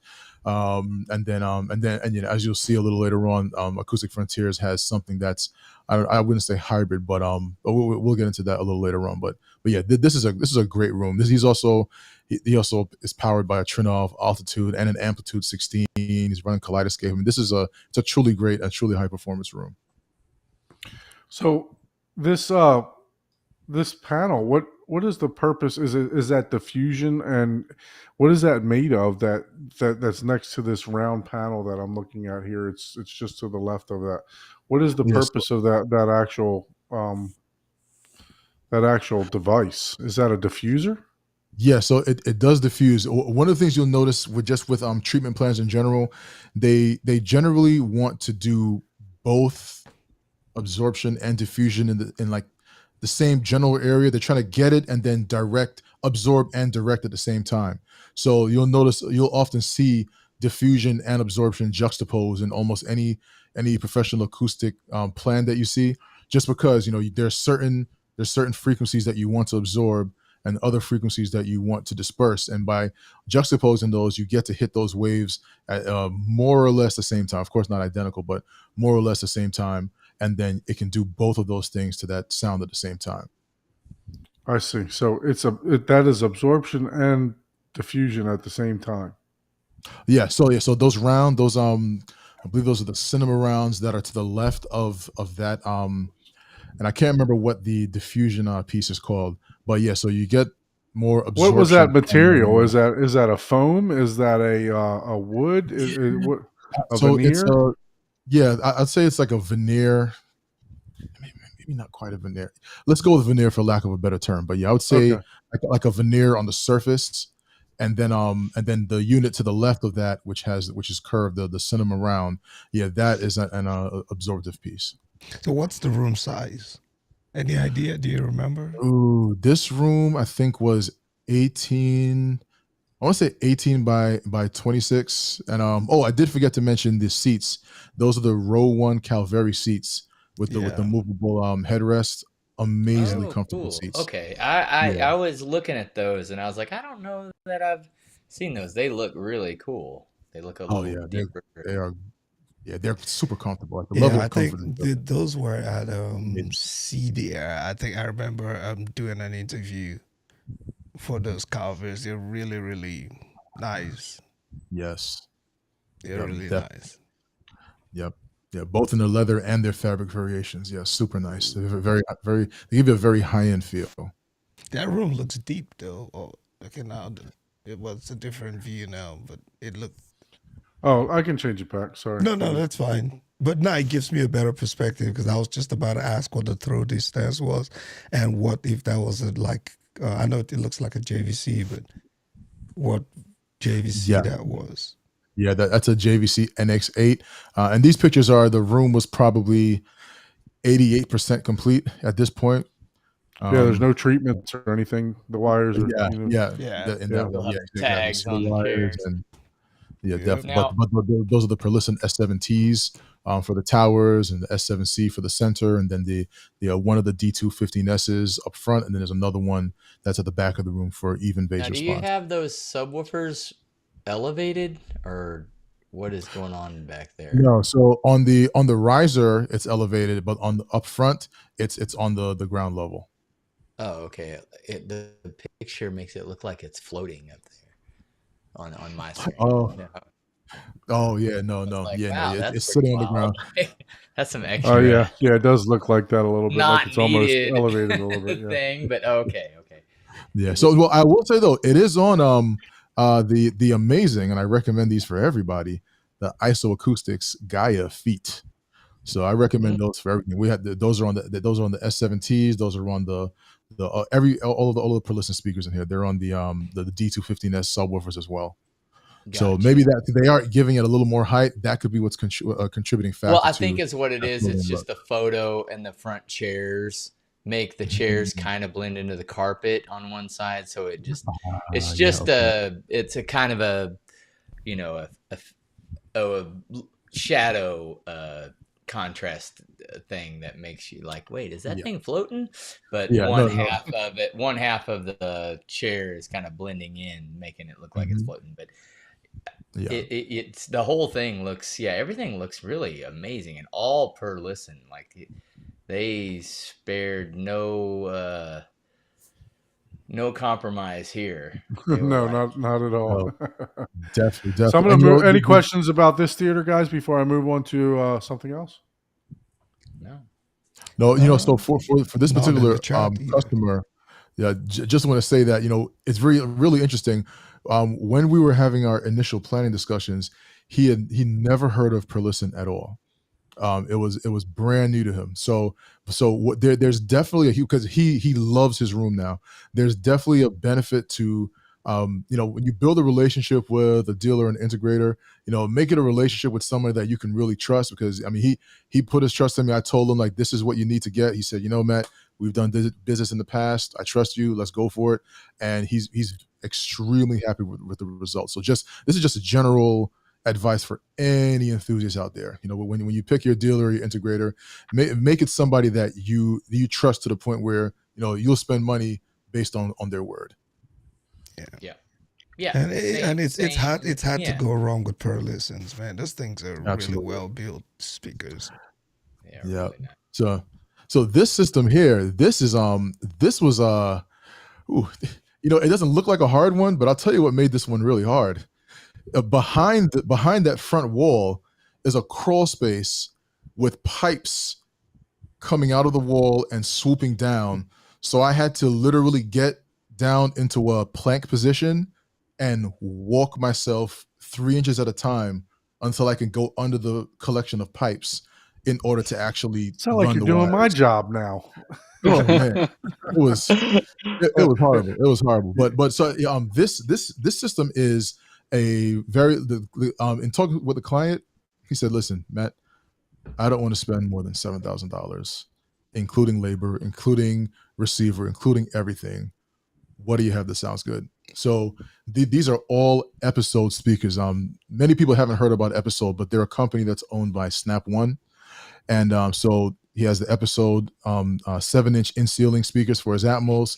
He has the in-wall versions of these going around the room, and then he has these bookshelves for the left, right, and center.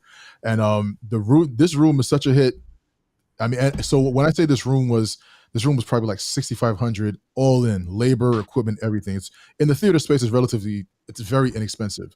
But he said the room is such a hit with his family, he doesn't even get to use it anymore. His children use it. Their friends come over, they use it. His wife and her friends use it. He said, I never get a chance to really use it because every time I'm ready to watch a movie, somebody's in it. So, it's how putting a theater in your room that you can actually like enjoy and use, it can change your family dynamic. Yeah, I think that's the most important part of it, right? There's no point having, $100,000 theater that only you get to sit in it, but nobody wants to sit in it, So if your family is taking over it, I think that's a better option. Yeah, You know, absolutely. It's a good sign. It's a good sign. They all see the value in what screen in the size money that? spent. 77 or 85? That's an 83. That's an 83. That's a yeah, that's an 83. Yeah, I want to make sure it's an 83. It's a Samsung 83. It's the Q series. It's a Q series 83. It's definitely clean. I like the look of that. The clean look. You're not. You just keeping it simple, keeping it nice and clean. I really do like the look of that. I like that. How did you mount the center speaker under there too? Is that on a shelf or a bracket? How did we do that? Yeah, so if you go to and this is actually I got these two little, you can call them shelves for lack of a better term, from Amazon. They're these two almost like L brackets, except they're purpose built. So, and you install the short part of the L against the wall.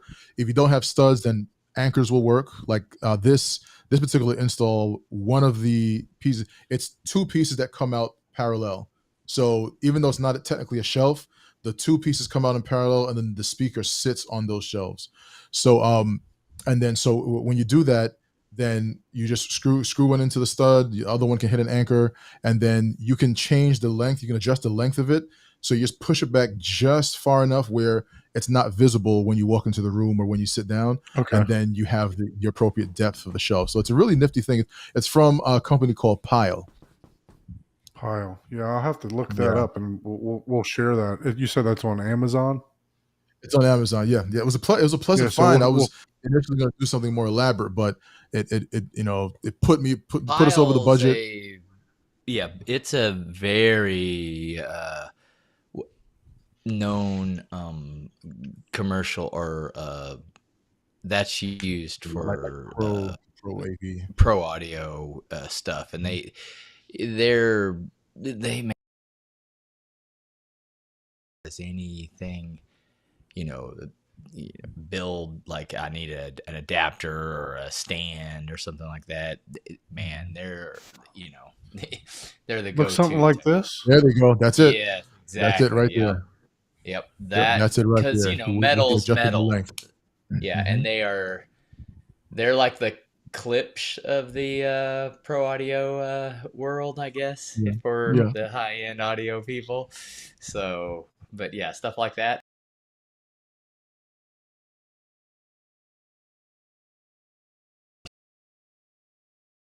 Yes. All Channel right. This I think is we're good.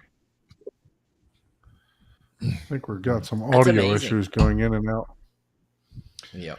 All right, let me go back to that. Inexpensive on there too. It's like, man, you can't beat that. Yeah. So, subwoofer wise, what did you use subwoofer wise in here? I don't know. If you said it, I do apologize. I was trying to click back and forth through some pictures here. Oh no. So yeah, so those are also from Episode. They are 10-inch subs. So we did two 10-inch subwoofers.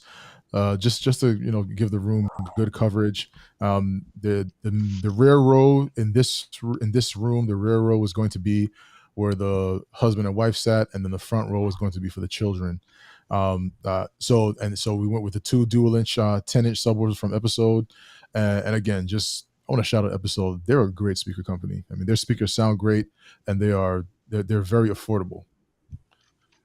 I think they have a subwoofer with the like the surround is like super thick, and it extends the is like super far too. If I'm thinking of the correct sub, I remember the surround.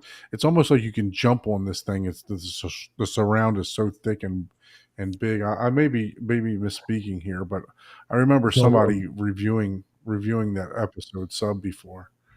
Yeah, so they have an So I'm going to extremely switch gears here, robust line. and we're going to dive into the weeds a little bit. So, Matt, you talked about doing a bunch of research on sound isolation and soundproofing and stuff like that. And you got some very interesting pictures coming up here.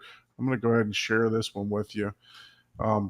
If you could just walk us through what we're looking at here.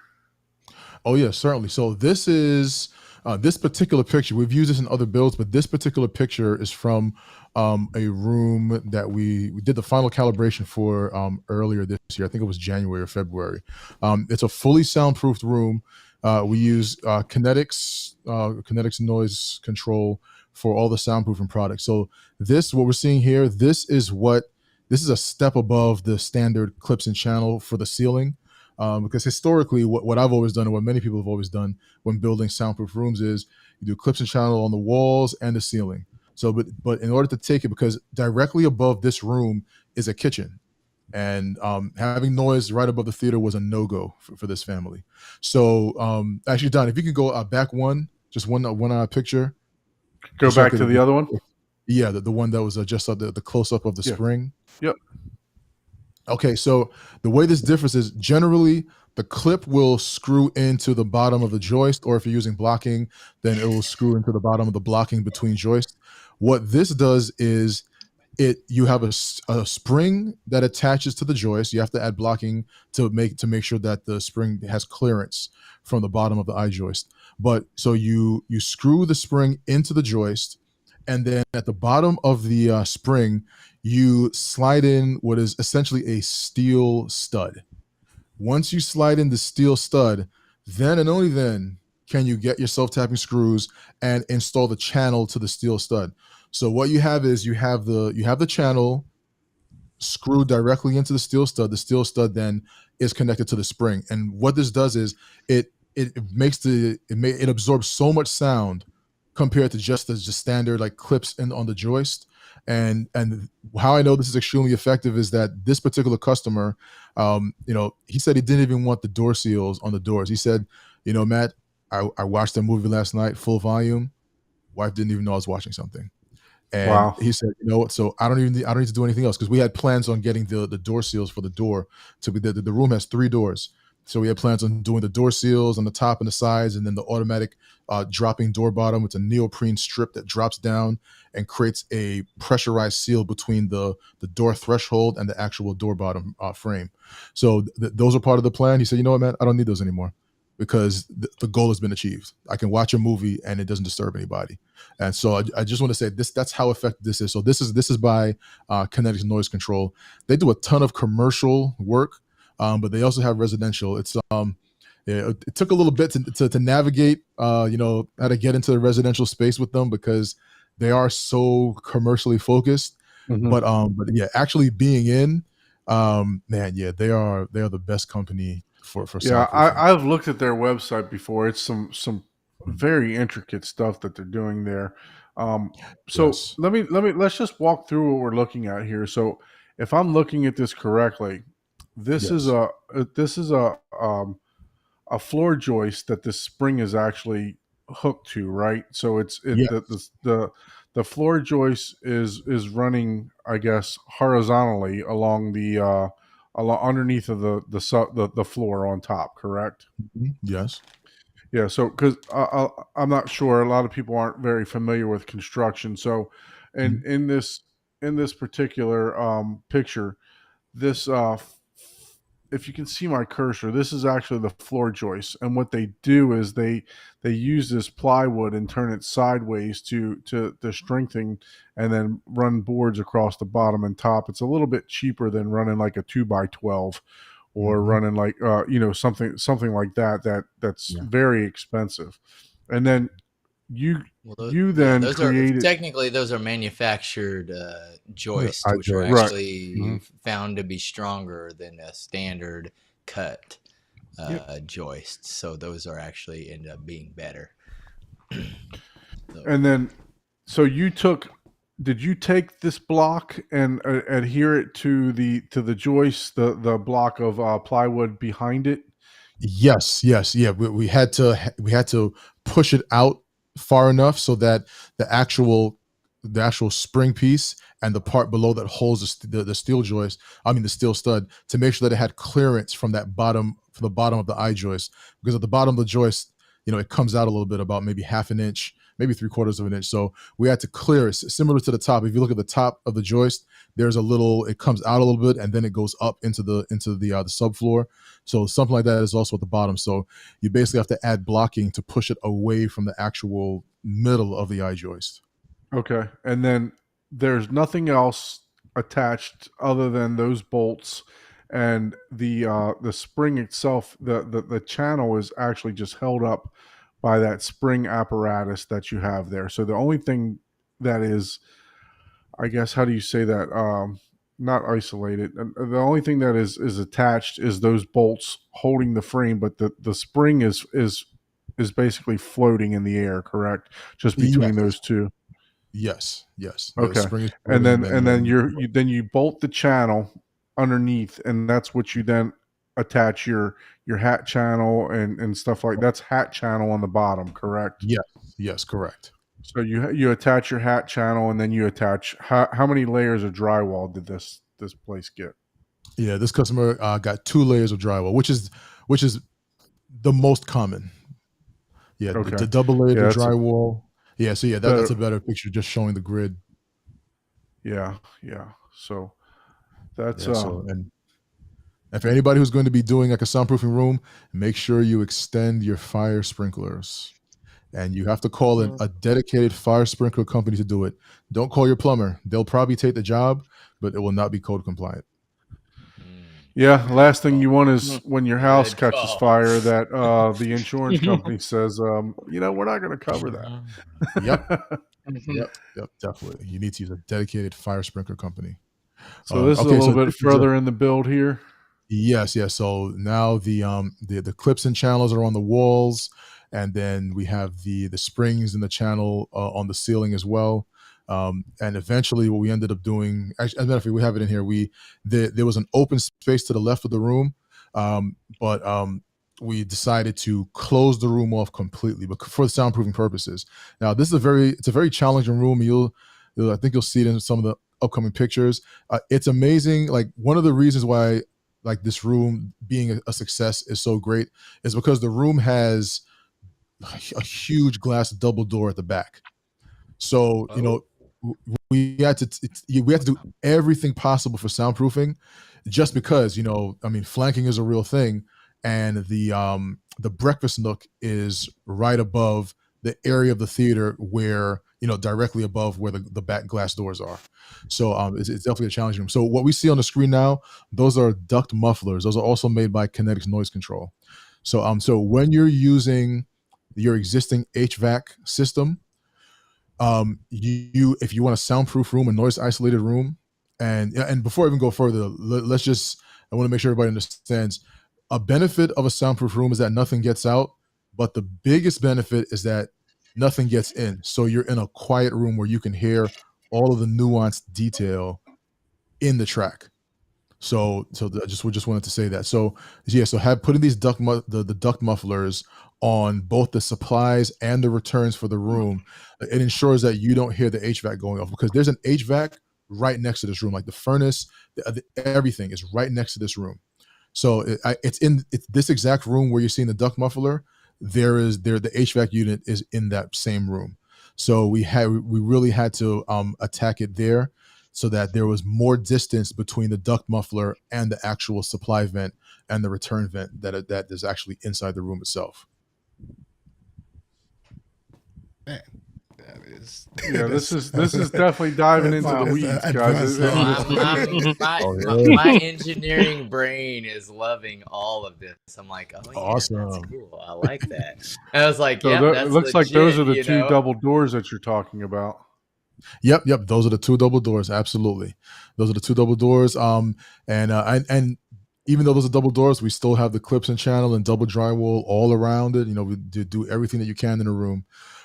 So that is the focal frame. So this is an interesting room as we go through this room. So this uses focal 1000 series speakers for surrounds and Atmos, and it uses legacy audio Focus SEs and the marquee for the LCRs.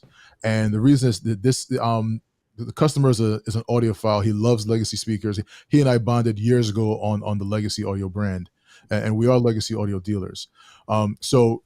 He had his Focus SEs when he decided he wanted to upgrade. Was before he was using like the SVS surrounds. It was kind of like, all right, I care about my 2-channel, but surround, okay. But he decided he wanted high performance all the way around. So he actually went. Yeah, that shot shows the Legacy LCR, the Legacy Focus XDs for his towers, and then the marquee.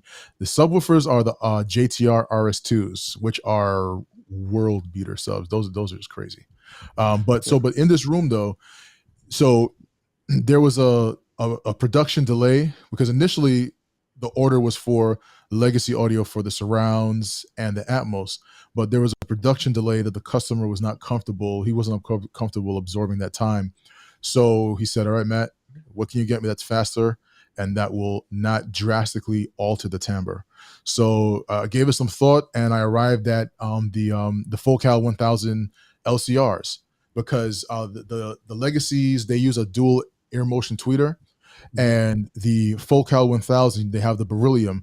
They both have similar, although not identical, they both have similar characteristics with the high-end treble. The treble has a very airy quality to it, especially if you're listening to female vocals, strings, etc. So they have similar tonalities. So because of that, we paired, and again, these are LCRs for surrounds. Whenever we can, we opt not to go with speakers that are designated as surrounds. We like to go with LCRs for surrounds because they're more dynamic and they have a better output capability, and they're designed to sound better because they're usually the centerpieces of the system. So we have the Focal 1000 LCRs for the side surrounds, and then in the previous slide we saw that. Well, also in this video too, you'll see it. I think I speak in this video, so you might want to mute it down before you. I'm gonna see if I can mute it. I don't know if I can or not. Volume.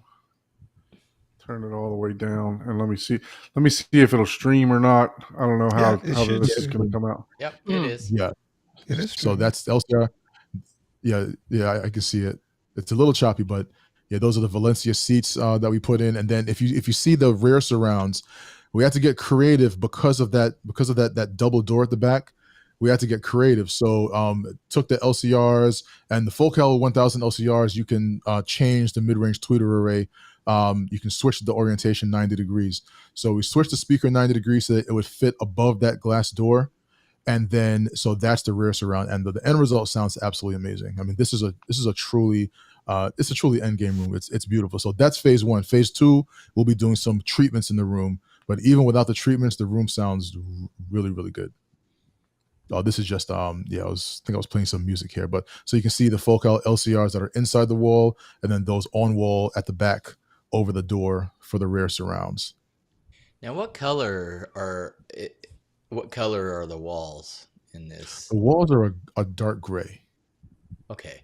So, yeah, and I like that because some people will go just full on black, and it's like, oh man, I'm tripping over myself. Yeah. No, the room is extremely inviting. Like when you step in, first you're in awe. And look, I see rooms all the time, but this room, you step in because when you step in, first it's so quiet because it's soundproofed. So it's very, it's just very calming. So first that's when you walk in, and then second you look around, you're like, this is truly a place where somebody is intended to enjoy music and movies. That there's no compromises were made here. It was intended for music and movies, and it sounds every bit as good as it looks.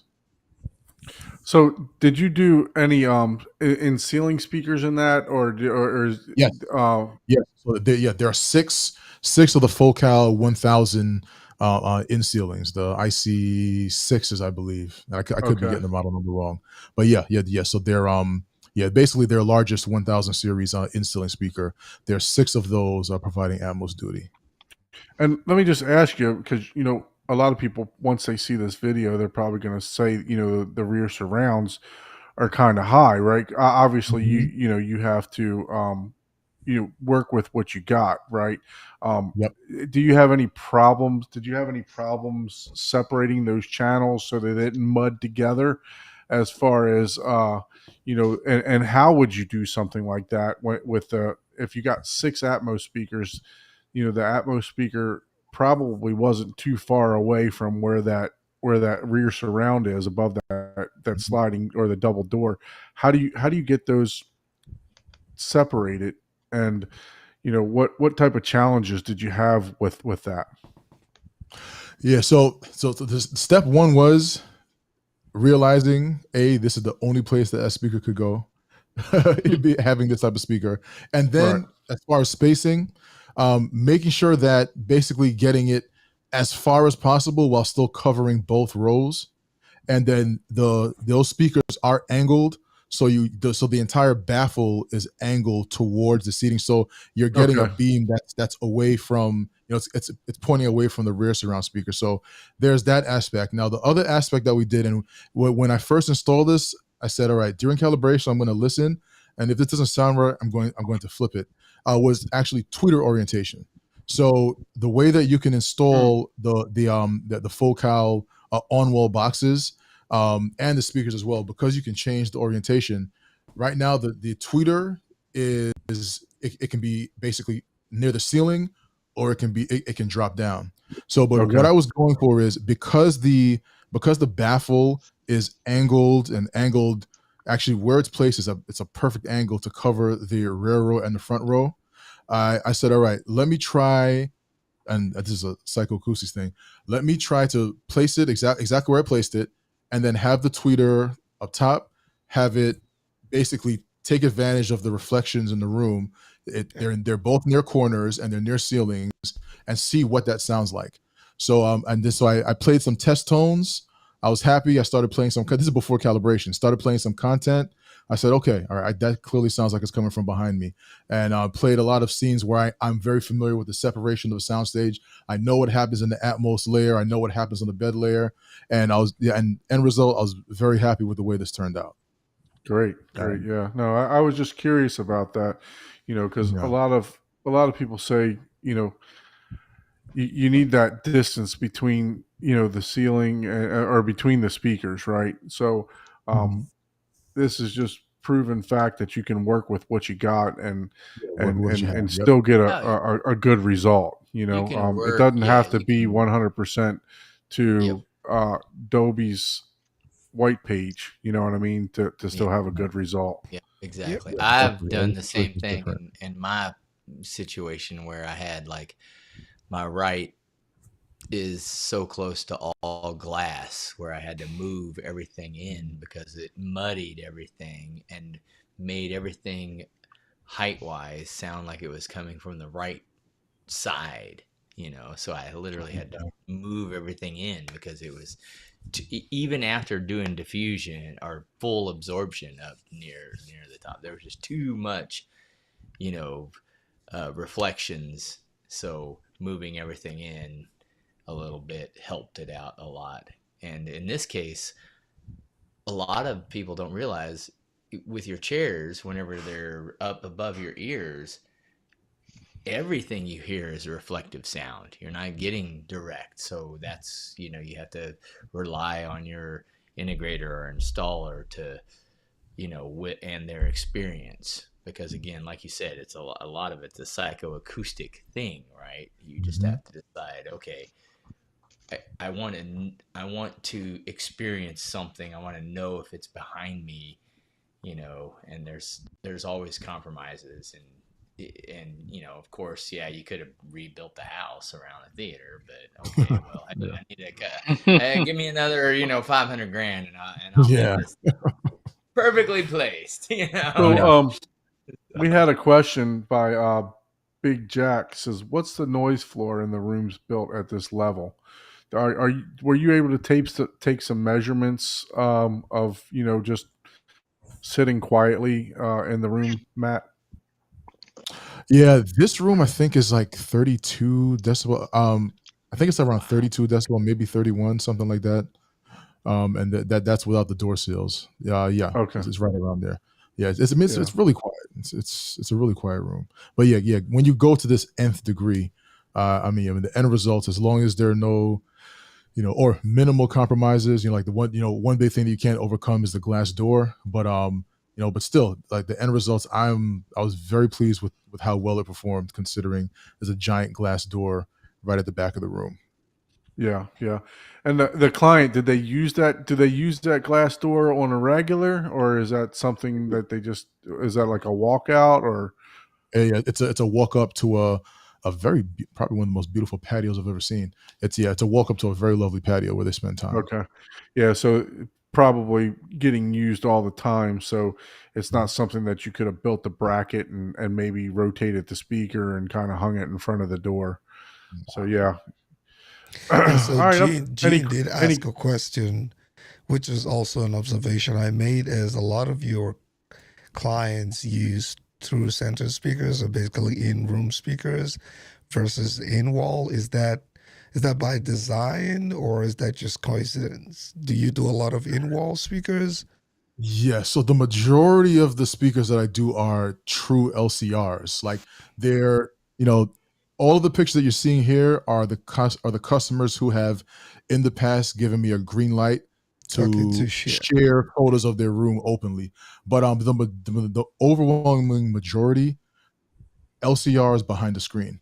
Now, there are different cases. So, in one case, so the room that we were just looking at, the customer wanted as bright a picture as possible. So, when we were talking about putting that Stewart screen in there, we spoke about acoustically transparent versus solid. Well, he didn't want to get rid of his legacy marquee HD, and he wanted the brightest image possible. So he was not willing to compromise on that. So, solid screen, non-AT was the only option for him. But if I'm doing a room from the ground up, there is never a horizontal speaker involved.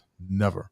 It's usually if the client already has a horizontal speaker, or if the client requirements demand a horizontal speaker for screen types. If the screen must be solid versus acoustically transparent. But yeah, so I would say 98% of the rooms that we do are acoustically transparent screen and true LCRs, no matter what brand they're coming from. True LCRs, all And matching. Go ahead and pull this one up. It sounds you can make that sound just as good, but aesthetically, a lot of the times behind the screen, and if you're really a stickler for timbre matching, doing all matching, behind the screen is definitely a thing if you're a little OCD, especially. But yeah, that's cool. I like all of your setups and all of the from your your lower, like, gosh, like I have way more in my not even as nice theater in some of the things that you have on your deployments. So these are the Wisdom, right? These are the Wisdom speakers. Yes, yeah. Those are the Wisdom. These are Sage Cinema Line 2s, and Line 2 means 2 modules. So with planar magnetic drivers and Wisdom specifically in this case, the minimum you can have is 2 of those modules so that you get a proper planar wave coming out. So those are the Sage Cinema Line 2s, along with the Seaton Sound DS 1812s, which means 18-inch drivers, 12 inches deep. And this was an interesting one. These required backer boxes to be built, to maintain soundproofing. But this is a very exciting room. This room is nearing completion. I actually have a couple photos I should have included of the screen. This customer went with a Seymour Screen Excellence TAM 4 screen, it's a 4-way masking screen. And I mean, the crate is 174 inches long. It's massive, but it's going to be 150 inches wide. And it's really going to like seal the high end feel of this room. This picture is actually a little older. It has the walls up, the treatments are up now. The room looks very clean already. It's just literally just waiting for the screen and seats. But it does give some insight into like what a room like this looks like. This is definitely a very high performance room. This whole room, MSRP in this room is right around maybe 175 to 200K all in when you count equipment, building, design, everything. This is definitely one of a very high performing room. So did you do the sound isolation in this room also? Yeah. So this room is in California. We did this room in partnership with an interior design company called Acoustic Smart. Shout out to Acoustic Smart. You're awesome. Yeah. So yeah, their owner, Rich Karshan, he's a legend.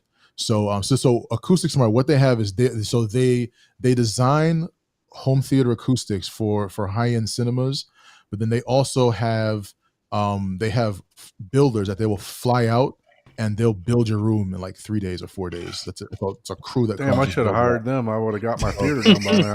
Yeah, it would have been less than a week, man. It definitely would have been less than a week, at least for framing. It worked. Matt, you need to I go had to take it. I had to do it before they were going to. That Because was you a know it was- preemptive. Yeah. That was a Yeah. preemptive Well, strike. I want to know.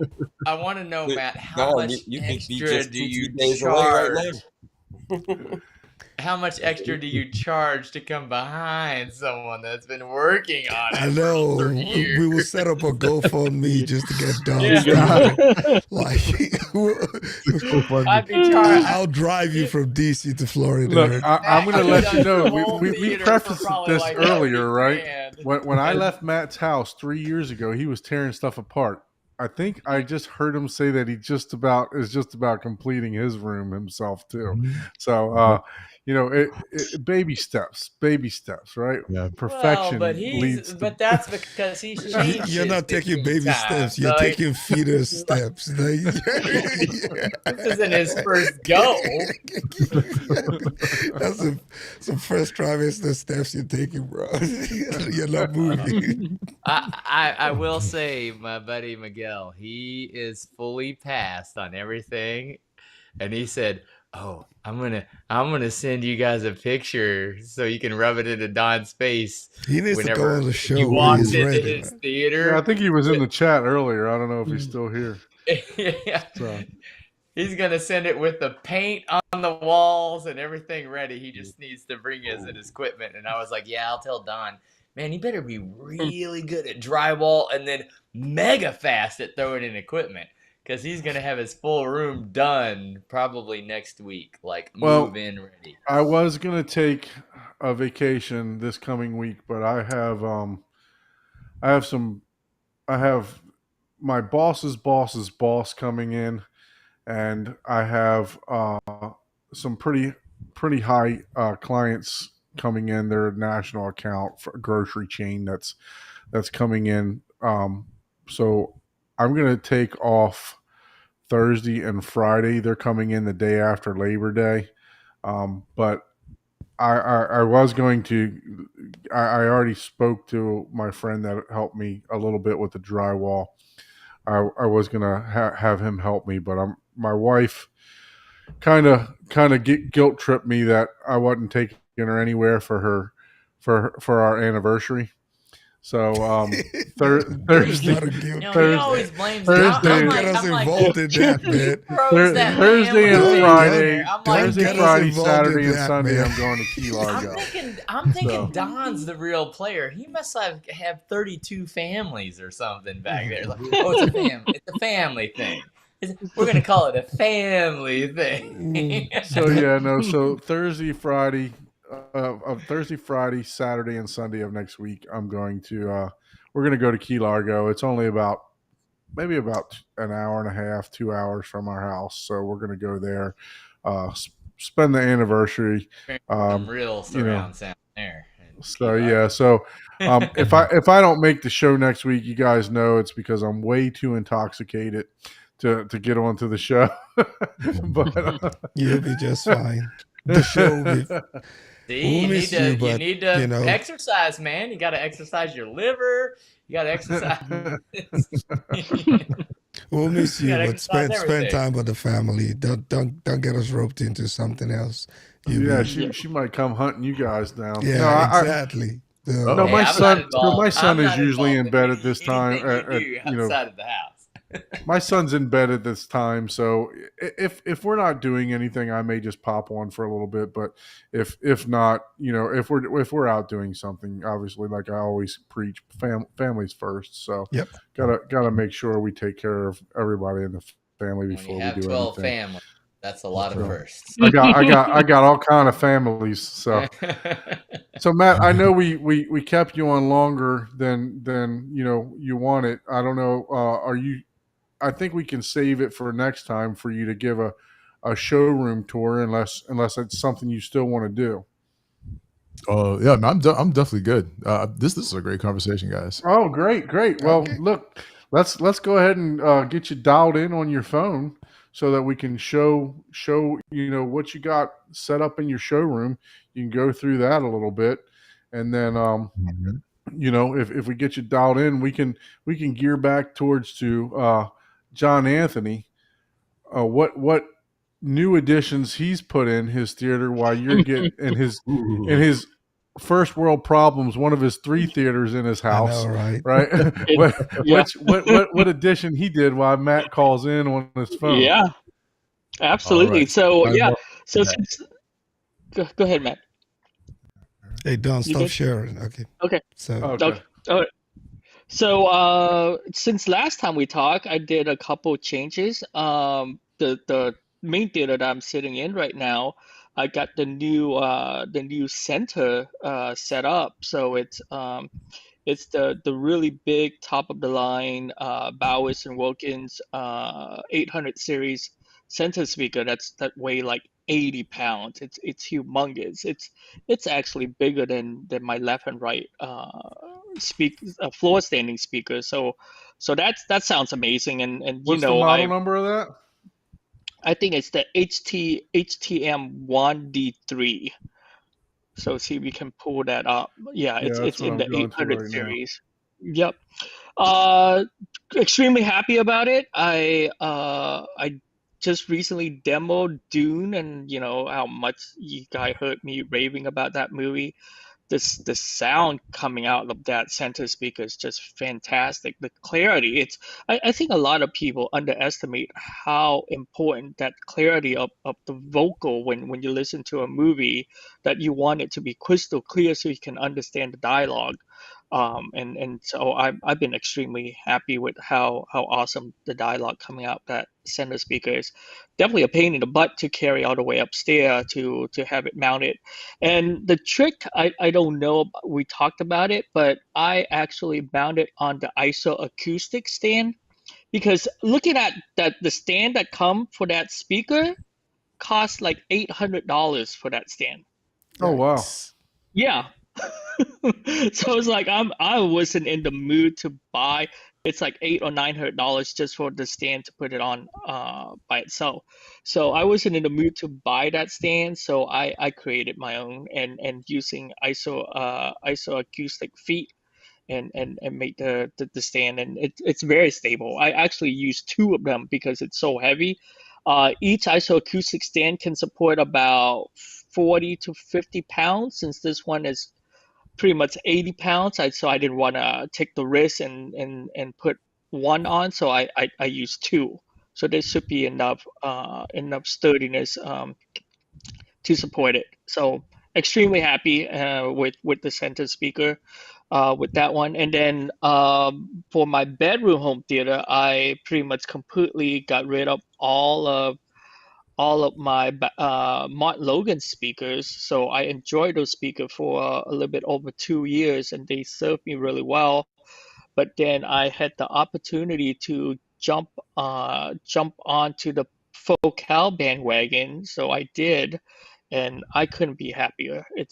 I've been extremely excited about Focal. They taking over my listening room pretty much. It's just the amount of music that I listen through them, and the clarity of the mid range and the mid bass is just incredible. As to like, it's just hard to explain how clear the mid bass is and the mid range of the Focal. People talk about the beryllium tweeter a lot, but I think the shining part of the Focal is the mid range. When you hear female vocal, when you hear most of the singing coming on, a lot of it is in the mid range, and I've never heard my bedroom sounding that clear before. And I haven't done any treatment yet, but it making me wanting to put in some acoustic paint bedroom. It's hard to do because whenever I'm thinking about doing that, I know my wife will complain about it. So it's really hard to try to swing it. All Okay, right. so we have Well, Matt we got. ready. Go ahead. So Sorry. yeah, you go ahead, Matt. We have you, and you want to do a mic check? Can you guys hear me? We got you. Yes, we got you. Okay, great. I definitely want to just pile on and sing Focal's praises along with John Anthony there, man, because the Focal sound really is good. Mid range and treble both. They knock it out of the park. I give props. John Anthony, I am so happy that you have Focal in your bedroom, man. It is such a great listening experience. I appreciate it, Matt. Yeah, definitely. So All right, so Matt, this is what is the dimensions of your room, and tell us. I obviously, you already told us that you're still working on this. What percentage are you right now with completing the theater and or the showroom, and give us a little bit of history about the room dimensions and everything else. Oh yeah, certainly. So uh, the room dimensions 17 by 29 by 8.5 or just under 8.5 high. After soundproofing, it's no, I'm sorry, no, those are after soundproofing. So basically the room had a lot of length to work with. So length means you can go with a bigger screen because you can sit further back.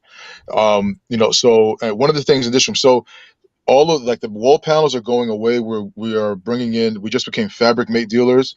We will be bringing stretch fabric into this room along with strip lighting from Color Beam.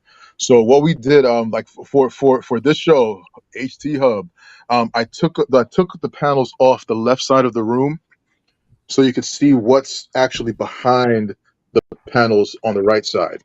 So Okay. Whoa. this is what is Wow. typically so anytime we do a room from start to finish, behind the walls will look something like this. So first we have the screen here. This is the four-way mastering screen from Stewart, the director's choice. This is 13 feet wide. Actually, well, let me go back to kind of try to add a little bit of scale to give an idea of what the room really looks like. Don't mind those wires. I accidentally screwed through some wires, so I had to add some makeshift wires that are hanging down right now because I've been doing a lot of work in this room.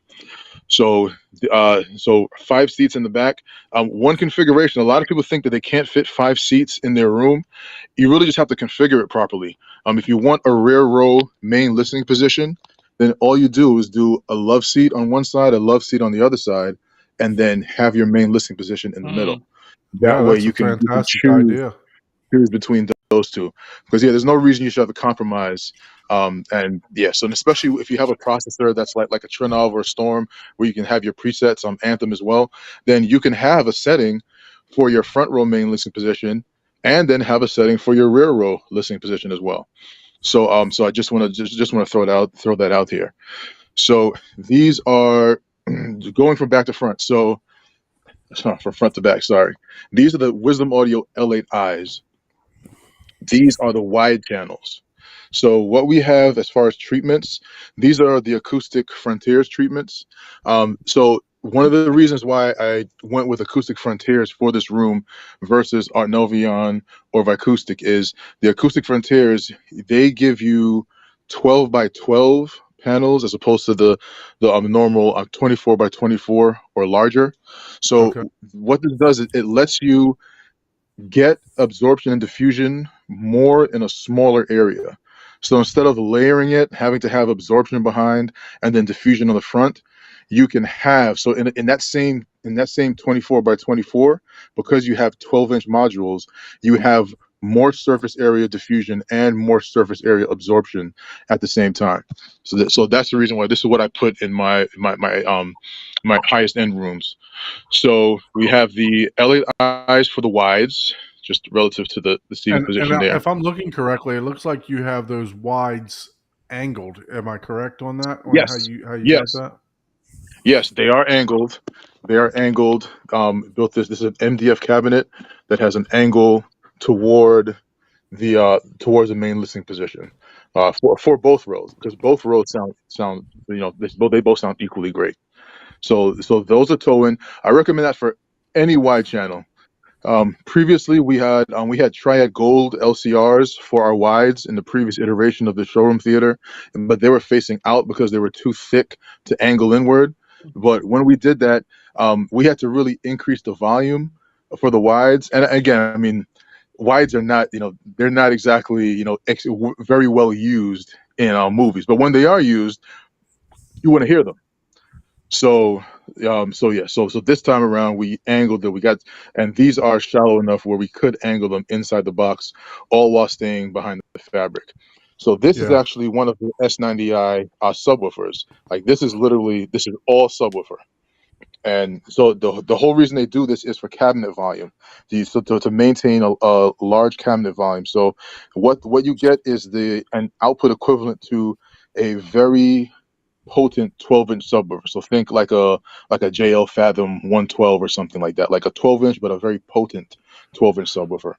So Matt, real quick, could that yes, be housed vertical also in the stud bay? absolutely. Absolutely, it absolutely can, and that's how these are generally installed. These will generally go. The majority of houses that these would go into have 6-inch studs, so it's literally just a matter of sliding into the wall, putting the drywall compound over it, smoothing it over.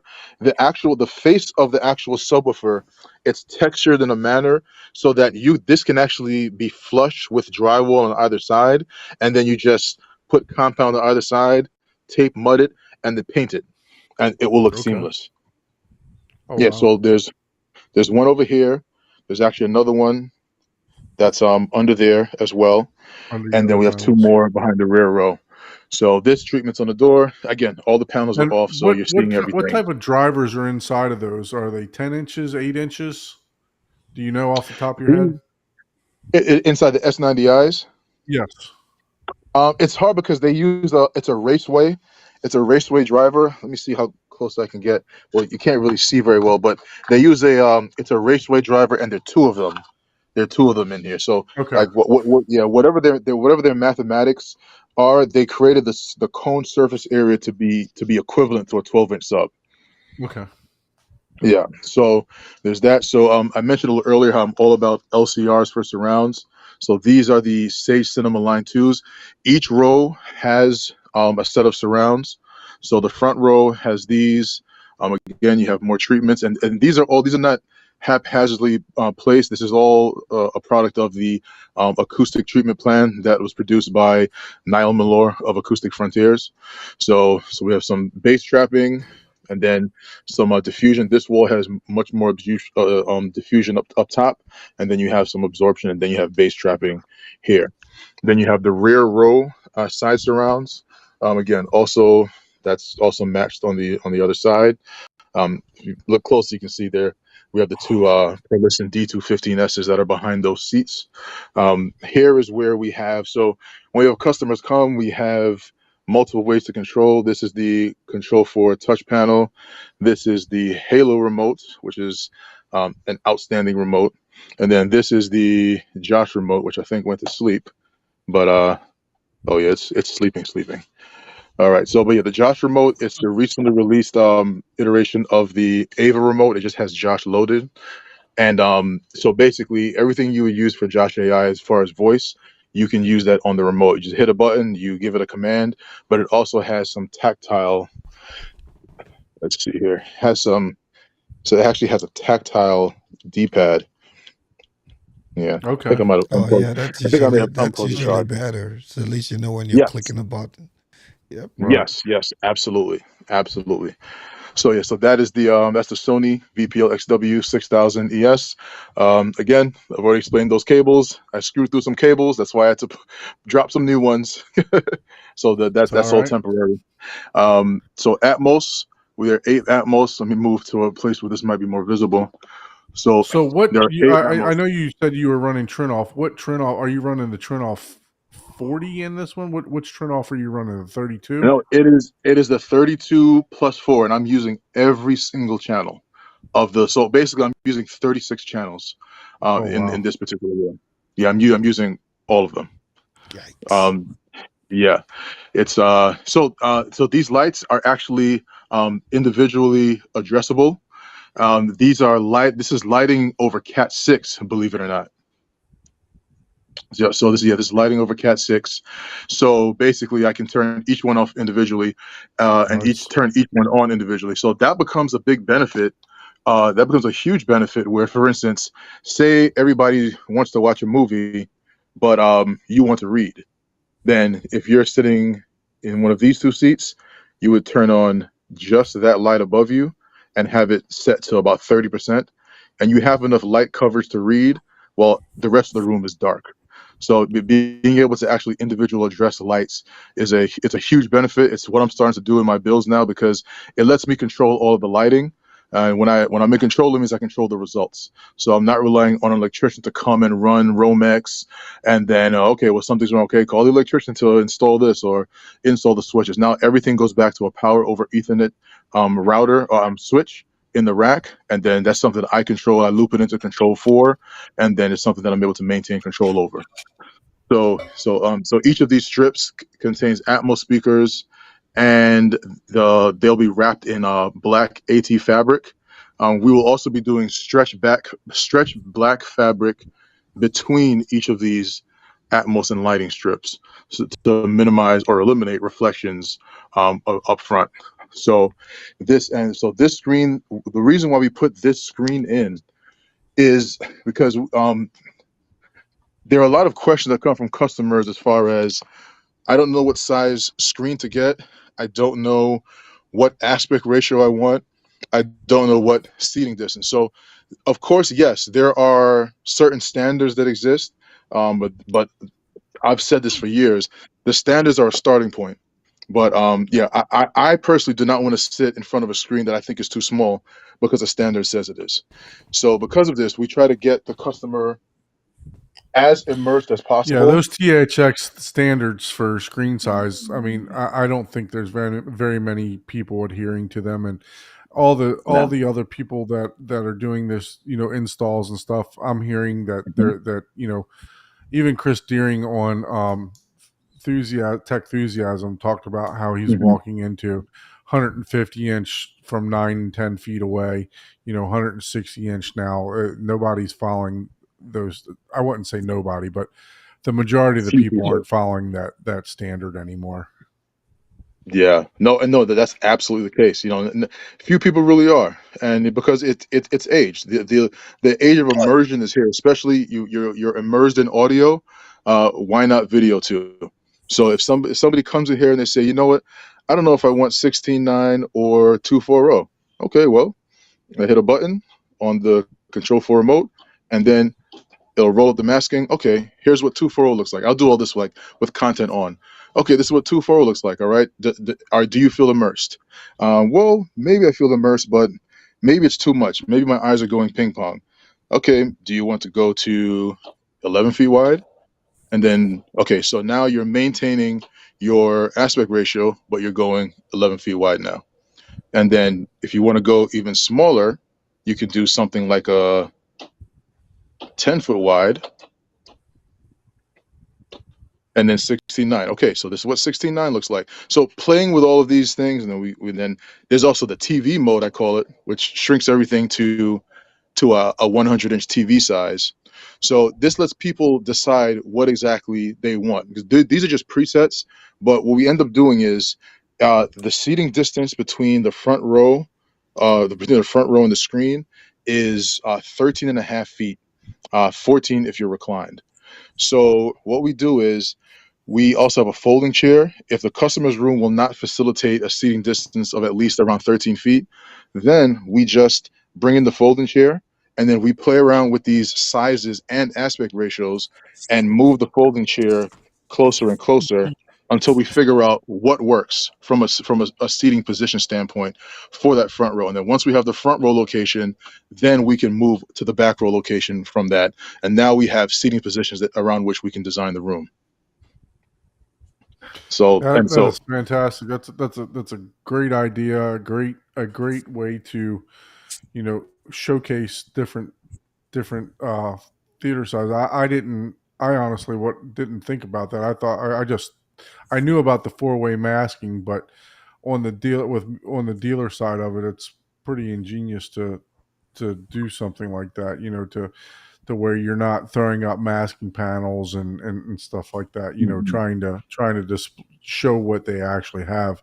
Because I was just going to install a 16x9 that kind of dropped down in front of my 240 that I have, so just to be able to show the difference. But I mean, this is fantastic what you got going here. I really like that idea. Oh yeah, appreciate it, man. In your case, I was you can look at the Seymour Proscenium screens, because those, if you only need to just go from one to another, I mean, those are excellent, man. Seymour Screen Excellence is a great manufacturer, as is Stewart. I've done Stewart screens, I've done Seymour screens. I mean, they're all excellent. Yeah, It's I'm just a dealer for Seymour. I'm yeah, not a dealer for Stewart. I haven't tried to pursue it, but I was going to purchase, just because I purchased my Stewart screen through you, and that's right. I was gonna just order the drop down through Stewart, just so that I have the two different screens to show off. So, Hmm.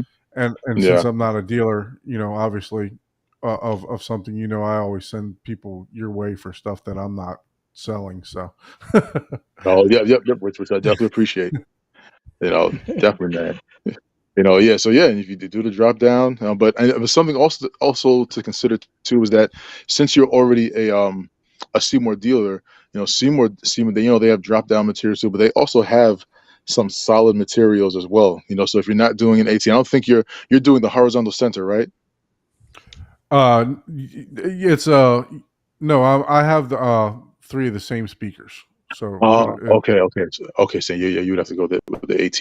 Okay, yeah. okay, copy that. So yeah, so the final thing is all these strips. The strip design is going to be changing completely. Like I mentioned, the panels all getting thrown away or sold in exchange for doing the actual fabric track walls. So in addition to that, in addition to those fabric track walls, there'll be a very, a nice lighting design. So the room and actual wall design will definitely be different. Maybe not drastically so, but there will definitely be a difference in this. So yeah, if I have people coming, so this is Color Beam lighting, Color Beam USA lighting that we have coming in.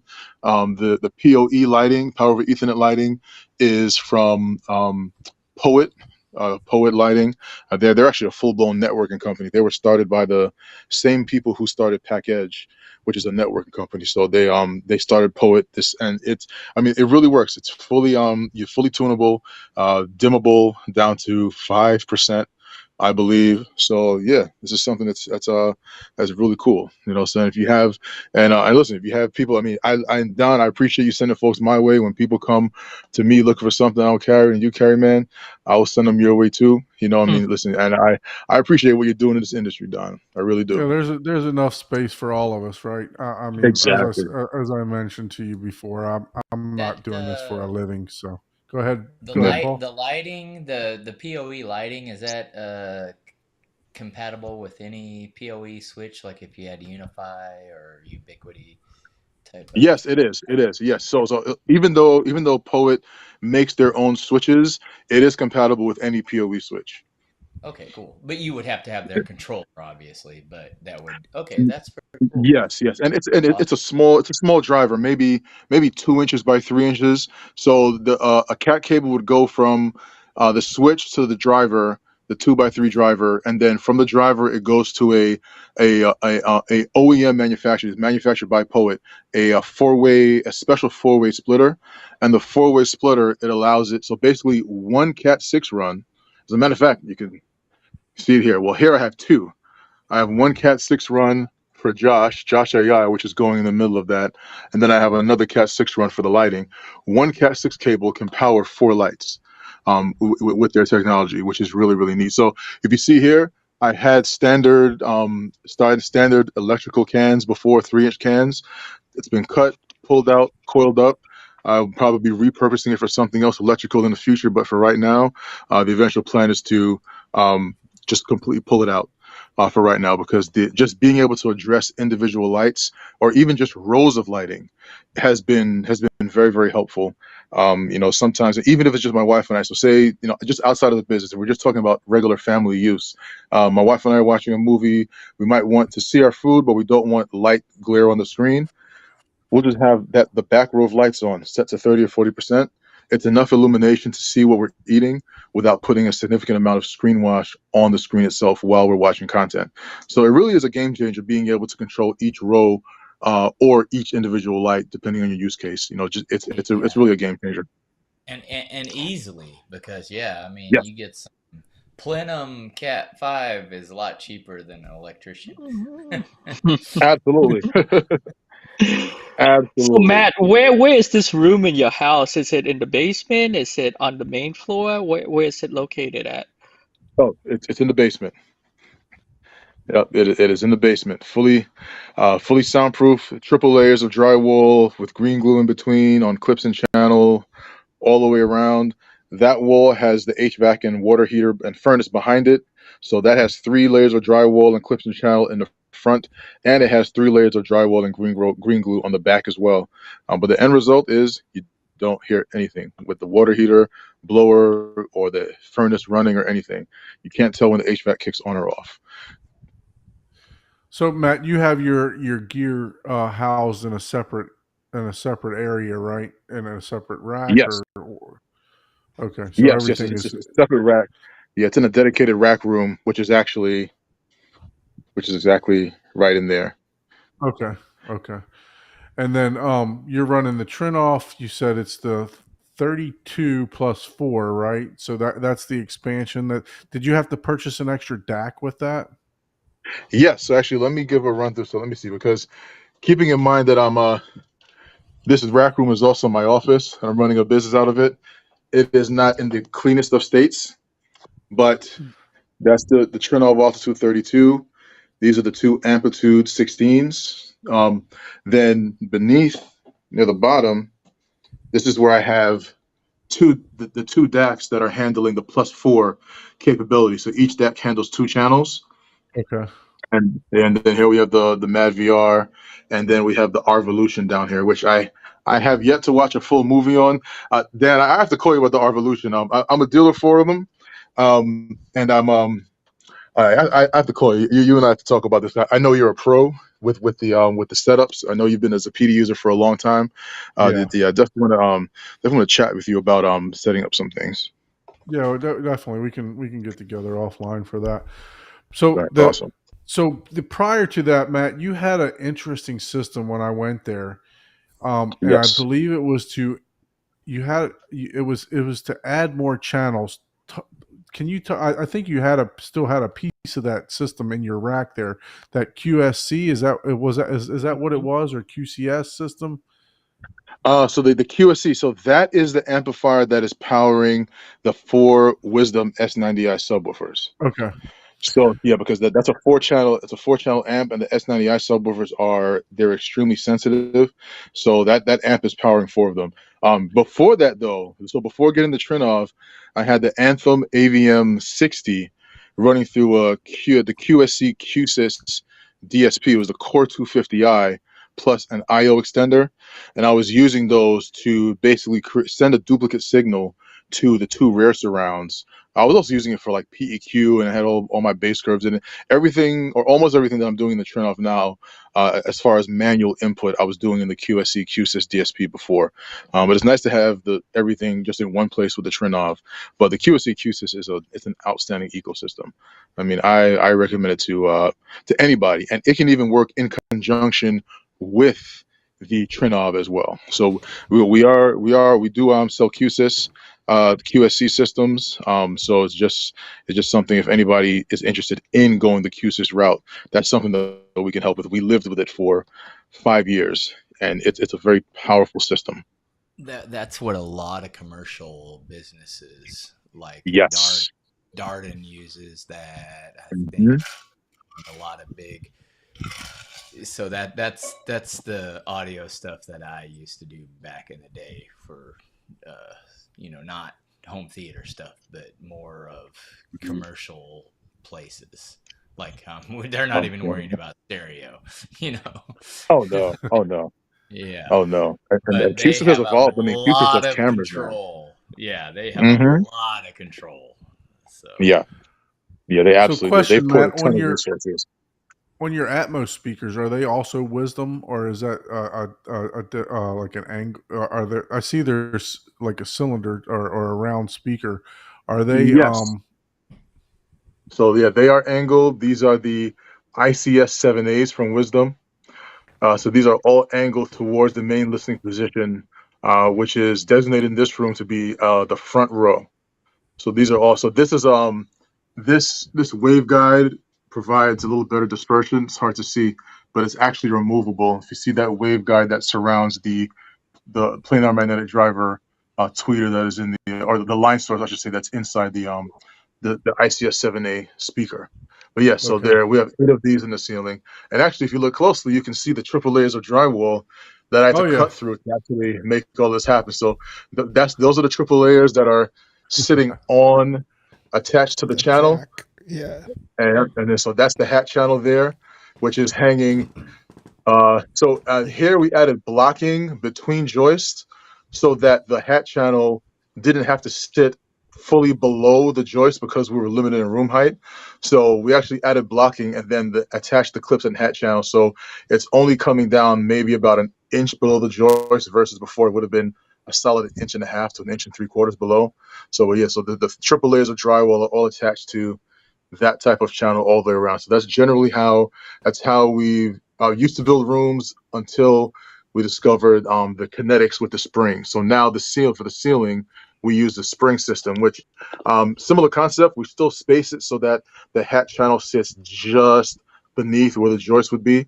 That way, when you attach the drywall, it's still decoupled from the actual joist itself. But yeah, so even we use the spring system now, but it's still same result as far as distance of the drywall from the joist, so you maintain that gap. So if you look Well, closely, they're not touching at I all. appreciate you taking your panels down, and I appreciate you cutting through your ceiling for us today. I know, right? Yeah, you're very welcome, man. Very, very I welcome. mean, look, I can't wait to get back up to visit my mom, and then also, I obviously gotta come by and listen to this system. Oh, Uh, absolutely, absolutely. if I gotta pay admission, I will. No, not at all. But yeah, So, no, so Not the at all, choice man. the choice of the carpet, who picked it out? You or the wife? So it was both of us. We went to a carpet shop, and we looked at some samples. We looked at I think it was maybe 5 or 6. We already knew the general color that we wanted to go with, and so the phone is not really representing the color well. I'm looking through the phone; it looks almost like a tan brown, Yeah. but in person, it's actually a dark gray. okay. So Okay. so it's a dark gray, but I see the phone is making it look like a tannish brown.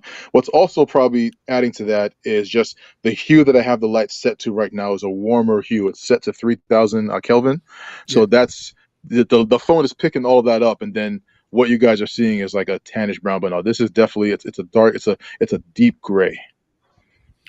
So, Yeah. Matt, first you brought up Josh. You brought that up a couple of times. Can you Yes. just give us a brief description for people that don't know what Josh AI is? And if there's some way that you can, I don't, I know I'm putting you on the spot here because I know your remote's dead, but I don't know if there's a way that you can demo something with Josh if you're able to. So I couldn't right now only because I had the micro. I actually took it out of the room for a reason. I'm trying something, and so Okay. I'm sad that this died because I took it out of the room to see if customers when they come, if they would rather use the remote to speak through the remote, or if they would like to use the actual Josh module. Okay. Yeah, So no that is problem. something that yeah. So you know what? As a matter of fact. I'm going to try something here. Give me 1 second. So Screen's while going to you're go doing black that, for about 10 tell seconds. us what Josh is. Tell us what Josh is and what it does, and for those of us that aren't familiar with it. So Josh today is very different from Josh a few years ago. Josh is a full-blown automation system now. But it is largely we're still rooted in voice control. All right, so I was able to wake it up. It's rooted in voice control. So, but it can control basically any IP device that you have. As a matter of fact, it would be pretty cool to juxtapose the Josh remote next to the control for Halo remote. So the initial iteration, as a matter of fact, I'm going to show you because with my 2-channel rooms, I actually sell this version of what's called the Ava remote. So the Ava remote, which is what that Josh remote is based on, it has no buttons. It's all touchscreen. But what I do is for my 2-channel rooms, I sell this remote with it, and then the customer will walk into their room, select the Rune app, because it runs any native Android app. So the Rune will find the endpoints, and then they can just start playing from their library. So Koba, oh yeah, I just signed up for Koba's, guys. So all right, so that's the original Josh Josh on the Ava remote. This iteration is a little different because looks like this has died again. Yeah. Josh, we got it. All right, so maybe it just had low battery. Yeah.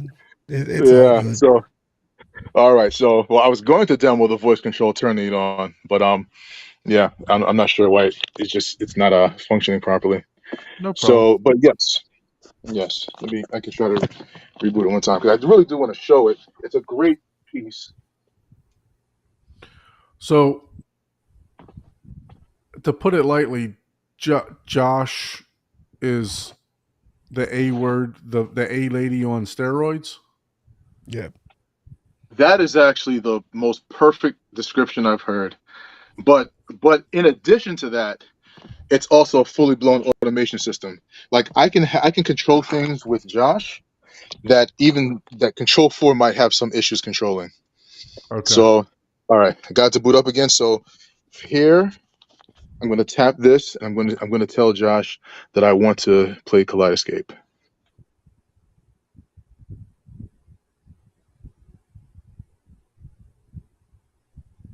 Okay, this remote has just failed. It gets thrown. Yeah, Okay. it's okay. You probably It's no problem. Get the Yeah, I charge. mean, we know you're working in your theater, and you're doing all kind of stuff still. So, Yes. I mean, Matt actually has a video on his channel for Josh AI, right? Am I correct on that? Yeah, definitely. It's Control 4 and Josh AI. Yeah. So Yeah. go ahead over to Brolic Media and check that out. He does go through it. I know I don't know if I've seen what it was probably a year or so ago when you got all that set up. Is that correct, Matt? Yeah, I would say no, actually, probably about a year and a half. Okay. A year and a half, possibly even 2 years. We've definitely had it for a while, and we do install Josh. Usually, it's the Josh Micros and the Josh Nano and the Josh Micros. We put those in along with the Josh Cores. The Josh Cores are the brains. They are definitely the brains of everything. So because you require the Josh Core in order to get a Josh response through your system, through your speakers, you have to have the Josh Core because the Josh Core actually has the AV outputs that will send that verbal response to your audio distribution system. And then whether you're using like an Anthem MDX16 or an audio control Director M6800, those are my two favorite audio distribution amplifiers. And then so you put the output from the Josh Core into the audio distribution amplifiers, and then you designate a room. So however you have your audio distribution segmented in your control system, it will be segmented that way when you do your Josh setup, so that if you say you have a Josh unit in your family room and then you have a Josh unit in your kitchen, if you speak to Josh in your kitchen, it will respond to you through the speakers in your kitchen. If you do the same thing in your family room, it has a proximity detector where it can tell which microphone you're closer to, and then it will respond in that room. So there's a question. Does it work with Google Voice? No. Okay. No. It is its own platform. Yeah. Okay. Yeah, it is its own platform. Yeah, definitely. We also So, have another question from the same person that asked, does it have what's the cost difference between 3 layers of drywall and doing the spring and clips? Is there a major difference in cost when doing that? so meaning doing 3 layers of drywall directly to studs versus using clips and channel. Correct. There's definitely a cost difference, and it's pretty significant. Only because you have to buy steel for the clips and the channel. But off the top of my head, depending on room size, you're probably looking at maybe an extra couple thousand in materials, maybe 2,500 in materials for like an average size room, if you're Okay. doing the clips and channel versus just the drywall. But it makes all the difference in the world. And you're still putting 2 layers of drywall up on those clips, right? Yes. Yeah. So you're only Yeah. saving the square footage of drywall, so which is about $12 for a 4x8 sheet of 5/8 right now. So hmm there's not a significant difference as far as how much drywall material you're going to use. Just the fact, like you said, you're adding the steel, the springs, the hat channel, maybe blocking like you talked about, to hmm add extra support. So yeah. So with getting back to Josh AI, um, is this? I know now they have the remote, but is it mainly used for voice commands, or is it now kind of switched to more of like a integrating with the Control 4? Oh, so there is no official integration with the Josh remote. So I want to make sure I say this properly, because Josh and Control 4 do integrate, but there's also something going on between the two companies as well. So, but it does integrate. Like the Control 4, here's what I'll say. Josh can absolutely control your Control 4 devices. Specifically, the Josh remotes are not supposed to inherently, and that's just due to something going on between the two between Josh and Control 4. But as far as Josh being able to control your automation system, absolutely. You issue your commands, you add your Josh devices in Composer, and then it will control everything. As long as there's a little tag when you're integrating it, you add a device tag from Control 4 into the Josh ecosystem, and then you have control. And it works so well that, for instance, there's a room we have just in our house where there's a Samsung TV, and for some reason, whatever the reason is, it will not respond to Control 4 off commands, but it will respond to the Josh off command. So Okay. it's something interesting that we've discovered. It's definitely anomalous. It's definitely not every situation, but the fact that even happens just shows like how powerful Josh is, just as a control system itself. And in some houses, Josh can be the only control system. They've just released their own touch panels. They already have the Josh remotes. So they have the Josh Core. So the Josh Core is a brain similar to a Control 4 controller. So it Okay. is definitely a fully blown automation system, like far Yeah, because beyond just that was voice. going to be my next question. Can you have one without the other? Obviously, Yeah. we can have Control 4 without Josh, but can you have Josh Mhm. without Control 4? Yes, you can. Yeah, you absolutely can. Very You good. absolutely can. Yeah, it integrates. And in some ways, its integration is better than Control 4's. And the big reason for that is trying to figure out the best way to frame this. So deep linking, the Josh can interact with, for instance, it can deep link with Kaleidoscape on the Control 4 remote. If I hit the microphone button, I can't speak to Kaleidoscape and say what movie I want to play. Whereas with the Josh system, I can. So Okay. it deep links into Kaleidoscape. Now it deep links into Apple TV. It's always deep linked into Roku, etc. But yeah, so it's a powerful control system. Hey, Matt, Wow. let's not keep you standing, right? So if you're done showing, you can just go back to your seat so you're not just standing out there while we continue. Okay. Except if Okay. So yeah. Don has other questions he wants to ask with regards to the theater, but I didn't just want you standing and holding. All right. So No. yeah. I mean, the theater looks phenomenal. I mean, Yeah. I can't get enough of looking at it. But it's I love what you've done with the 12 by 12 panels, and the reason why you went 12 by 12 versus 2 by 4.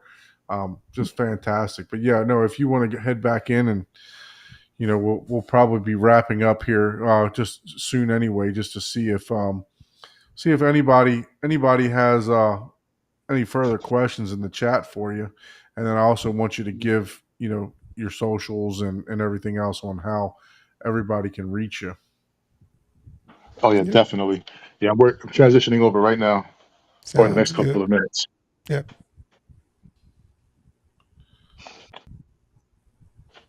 Man, Man. I've learned so much this evening. It's not even funny. Pretty amazing, huh? What was it? So somebody in the comments said Matt is taking him to school tonight. I So know, man. yeah, Yeah. that's look, Matt is always a pleasure to talk to. I mean, Matt wakes up extremely early and starts working out.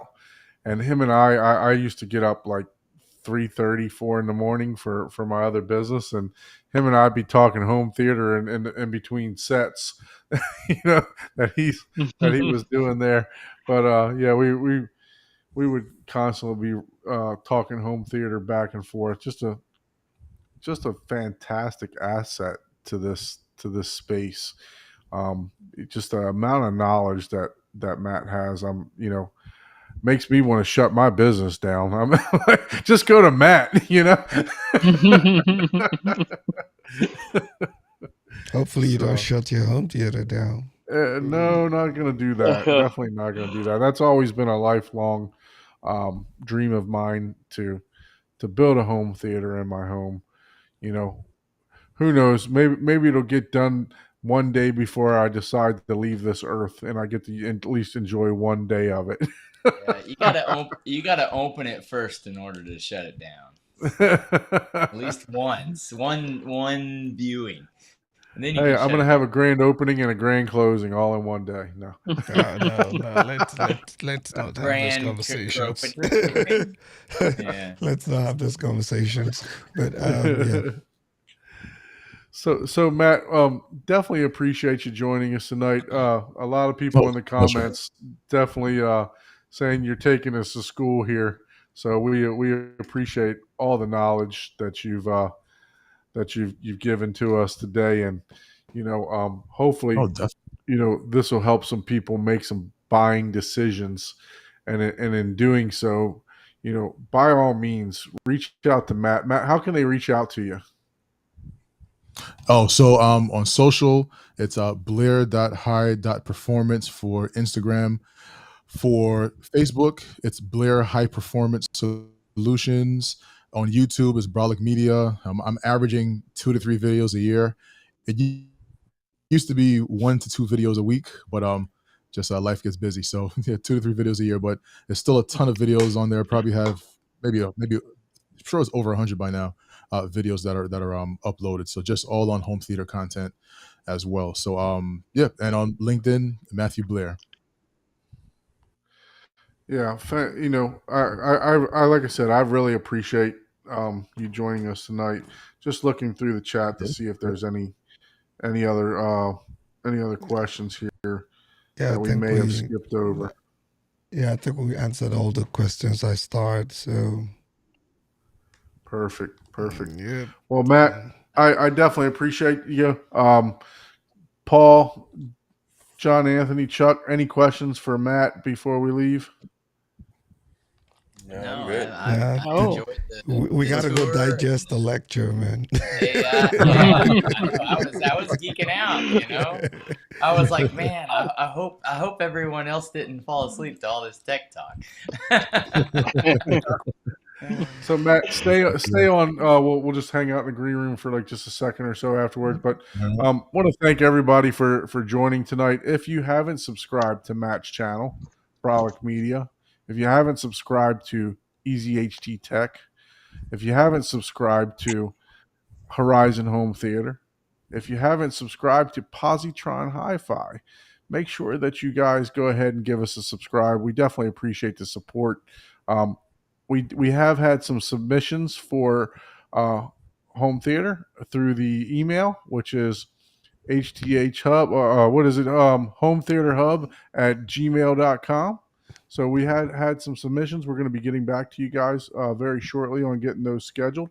If you would like to join us and show off your theater and talk about what gear you got or why you made those choices on your gear, definitely would love to have you on the show. Doesn't have to be a full out wisdom audio with 38 channels. We enjoy everything, you know, whether it's a 5.1, whether it's a 2-channel system. We enjoy everything. So whatever And you weather's enjoy, still we under enjoy. construction to Yep. come along, and we'll walk with you through the journey. So What we're gonna So, have yeah, Chuck to start doing is installing theater framing instead. He could throw that stuff up really quick. I got to get Chuck to help me out with that one. Yeah. So yeah, no, thank you everyone for joining again. Appreciate it. Next week we have Michael on to talk about M-Wave and what he's got going on, Youth Band. So please join us with that. As mentioned, I may join, but that's just because I'm not here doesn't mean you shouldn't join these guys. I mean, I'm Shoot, looking we might forward to get see. more people to join. Exactly, because I don't contribute very much. That's what I was going to say. Everybody will join now that I'm not here. So appreciate everybody again. and Have a great night. thank you to Mrs. Blair night, for everybody. joining us too. So, Absolutely, Yes, absolutely. thank you, honey.